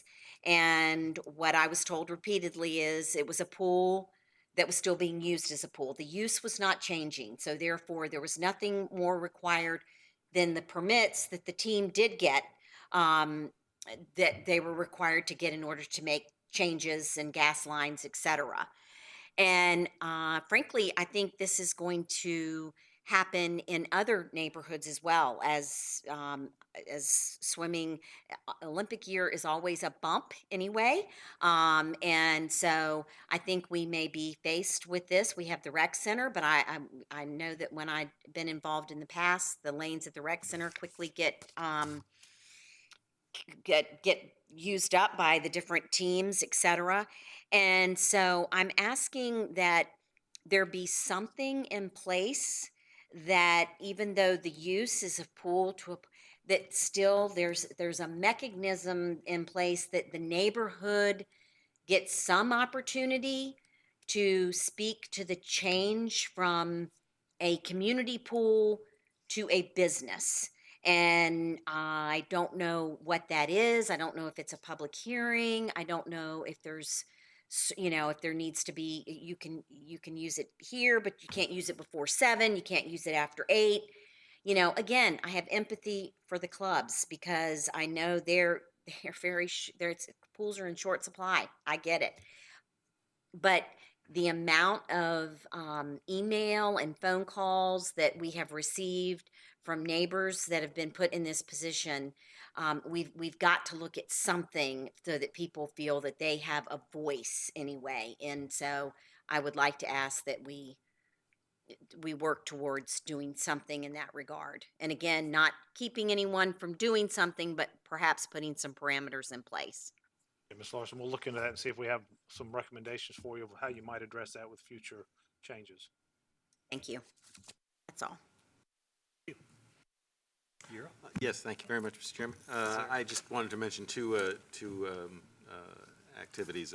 First was I met with Carol Sale, the head of the Williamsburg Community Health Foundation, had an interesting discussion about their new direction, and I think there's more to come on that. And then this past Saturday, I attended the Little Zion Baptist Church Grove Community meet and greet which was held at the Grove Playground on Grove Heights Avenue. It was a terrific afternoon. James River Elementary School and James River PTA were there. Grove Christian Outreach Center, our police department and fire department were both well represented. Our acting assistant county administrator, Mr. Carnifax, was there. And it was a very enjoyable day, great opportunity to meet with some folks, and a terrific effort by that church to engage in community building. And I want to thank Reverend Wayne Tucker and Pastor Tucker's wife, Cheryl Tucker, for the effort that they put into this, and all of the members of that church who are very much tied to the Grove community. It was a great day. Thank you. And may I say, I forgot to mention, thank you so much to Mr. Carnifax. He's done such a great job. Yes. And I really appreciate everything that all the questions that you answered and everything that you did while you were here. So thank you so much. And he's not going away, so we're still having. No, he's going back. He's going to go back and help with the other thing. Just moving. Yeah, now he's got the pool thing. Hey, just other issues. We got plenty of other stuff for him to do. Mr. Chairman, if I could add one other Yes. thing, and I forgot to mention, I just want to thank all of our first responders that were out. Yesterday, it was a very, very busy day. The weather was horrible. We had a situation up my end of the county in which we had help from neighboring jurisdictions, and can't thank them all enough for doing what they do and putting their lives on the line to keep us all safe and healthy. And so to thank everyone around for all their help yesterday and every day. We appreciate it very much. Thank you. All right, and I also met with Carol Sales on, the same stuff. We discussed that, so there's a lot coming up and should be very interesting. Also, the Fort Eustis has a pool over there, and it just happened to be when we were doing mayors and chairs and took the tour, and the county administrator and I, they said they let groups use the pool. I don't know if that's an option for some of our pool people. I think they exclusively deal with Coast Guard Blue Dolphins from Newport News. Because I know he said that we do, let others use the pool as well. So I wasn't sure, but possible option. The fire department called yesterday up in Sue's district. The county administrator and I were able to stop in there as we were making our loop back through the county and back into the office, and we're able to stop by there and thank all the departments that were there and everybody that assisted on that. That was that could have been a very dangerous situation, and our team and with the chief's leadership did a great job on making sure that we hit everything that we need to hit, make sure everything was safe, and discovering if there were potentials after the first explosion that there could be a secondary one from what was left in the piece of equipment. So they research what to do and how to do to put that out before they opened it up further. So it was a great job by all of our members involved in that. Harumph, I don't know if I told y'all, but Harumph, I completed my time as chair there, so the new chair is taking over. So that's one less chair I have to do. And then I want to let everybody know that we'll be off in August. So this is the time for y'all to sit back, relax. I know you can't relax but so much, but sit back, relax, enjoy your vacations, enjoy your time, for almost a month there that we can, hopefully get back to our normal lives and take care of all the things we have to do at home that sometimes get missed. So enjoy your time off. All right, County Administrator, look for you for a report, sir. Thank you, Mr. Chairman. Just a couple items to share. One, we are in the midst of hurricane season. It happens to be the busier time for us between here and the October time frame. And we just remind the community to be prepared to take care of themselves and their family for a period of 3 days, whatever that means, from medications to food for your pets and so forth and so on. Also want to mention Jamestown Jams. They are starting back up. Our first one is being held this Friday evening, the 30th. Gates open at 5:30. Concert starts at 6 o'clock. Good shot, Judy. So we ought to have a good turnout, and the weather looks like it's fair for Friday evening, so we'll hope that holds steady so we can pull off that Jamestown Jam. And then I do want to thank John Carnifax for serving in the interim role, and also Jason Purse for his interim role as our Parks and Recreation Director. We're swapping the two gentlemen. I think they both have done a really good job of trying to figure out what the other one was doing, and probably both have a better appreciation for the organization and what goes on. And John actually was almost seamless in his running of our presentation this evening, so I do have enjoyed working closer with him and look forward to having him back in his more permanent role. So again, that's all I have, sir. Thank you, sir. All right. Next, we'll look to go in closed session. So discussion of consideration, acquisition of real estate property for a public purpose where discussion in an open meeting would adversely affect the bargaining position, negotiating strategy of a public body pursuant to section 2.2-3711A3 of the Code of Virginia. Consideration of personnel matter, appointments of individual to county boards and or commission pursuant to section 2.2-3711A1 of the Code of Virginia. Reappointments to the Colonial Behavioral Health Board, appointments to the Social Service Advisory Board, appointments to the Economic Development Board, and appointments to the Stormwater Program Advisory Board. Consultant with legal counsel employed or retained by a public body regarding specific legal matters required for the provision of legal advice of such counsel and participation in pending bond pooled at the Settlers Mill development pursuant to section 2.23-3711A8 of the Code of Virginia. Do I have a motion? for all So that? moved. So moved, thank you. Roll call, sir. Ms. Sadler? Aye. Mr. Eisenhower? Aye. Ms. Larson? Aye. Mr. McGlinnan? Aye. Mr. Hippel? Aye. Motion carries. All right, we're in closed session.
Come back into open session. Mr. Chairman, I move to certify that we only spoke about those items we said we would speak about, even if we did so for a very long time. Thanks, sir. Roll call, please. Ms. Sadler? Aye. Mr. Eisenhower? Aye. Ms. Larson? Mr. McGlinnan? Aye. Mr. Hippel? Aye. Mr. Chairman, I move that we nominate to elect to the Colonial Behavioral Health Board Teresa Christian for a term that would expire on June 30th, 2024, and Ryan Ash to a term that would expire on June 30th of 2024. In addition, I would move that we appoint to the Social Services Board Laura Hill, Christopher McDonald reappointed, and Lawrence Golson reappointed, all for terms that expire on September 30th, 2025. That we appoint Ellen Guida to the Economic Development Authority for a 4-year term that would end on August 1st of 2025. And that's it. All right. Roll call, please, sir. Ms. Sadler? Aye. Mr. Eisenhower? Aye. Ms. Larson? Aye. Mr. McGlinnan? Aye. Mr. Hippel? Aye. Motion carries. Then the legal. Yes, and then, Mr. Chairman, I would move that we authorize the county attorney to engage in negotiations in relation to a matter involving settlers market development. Which, if it's okay, And Mr. county- McGlinnan, I would and rephrase county. that to say authorize, Authorize the county. you move to approve the resolution authorizing the county administrator to execute a takeover agreement with the bond company in relation to Settlers Market. What he Amen. said. I accept your friendly amendment. I accept your friendly amendment. All right, roll call, sir. Ms. Sadler? Aye. Mr. Eisenhower? Aye. Ms. Larson? Mr. McGlinnan? Aye. Mr. Hippel? Aye. Motion carries. All right, next I'll look for an adjournment until 5 p.m. on September 14th for a regular meeting. Lord Jesus, so moved. Roll call. Ms. Sadler? Aye. Mr. Eisenhower? Aye. Ms. Larson? Mr. McGlinnan? Aye. Mr. Hippel? Aye. So All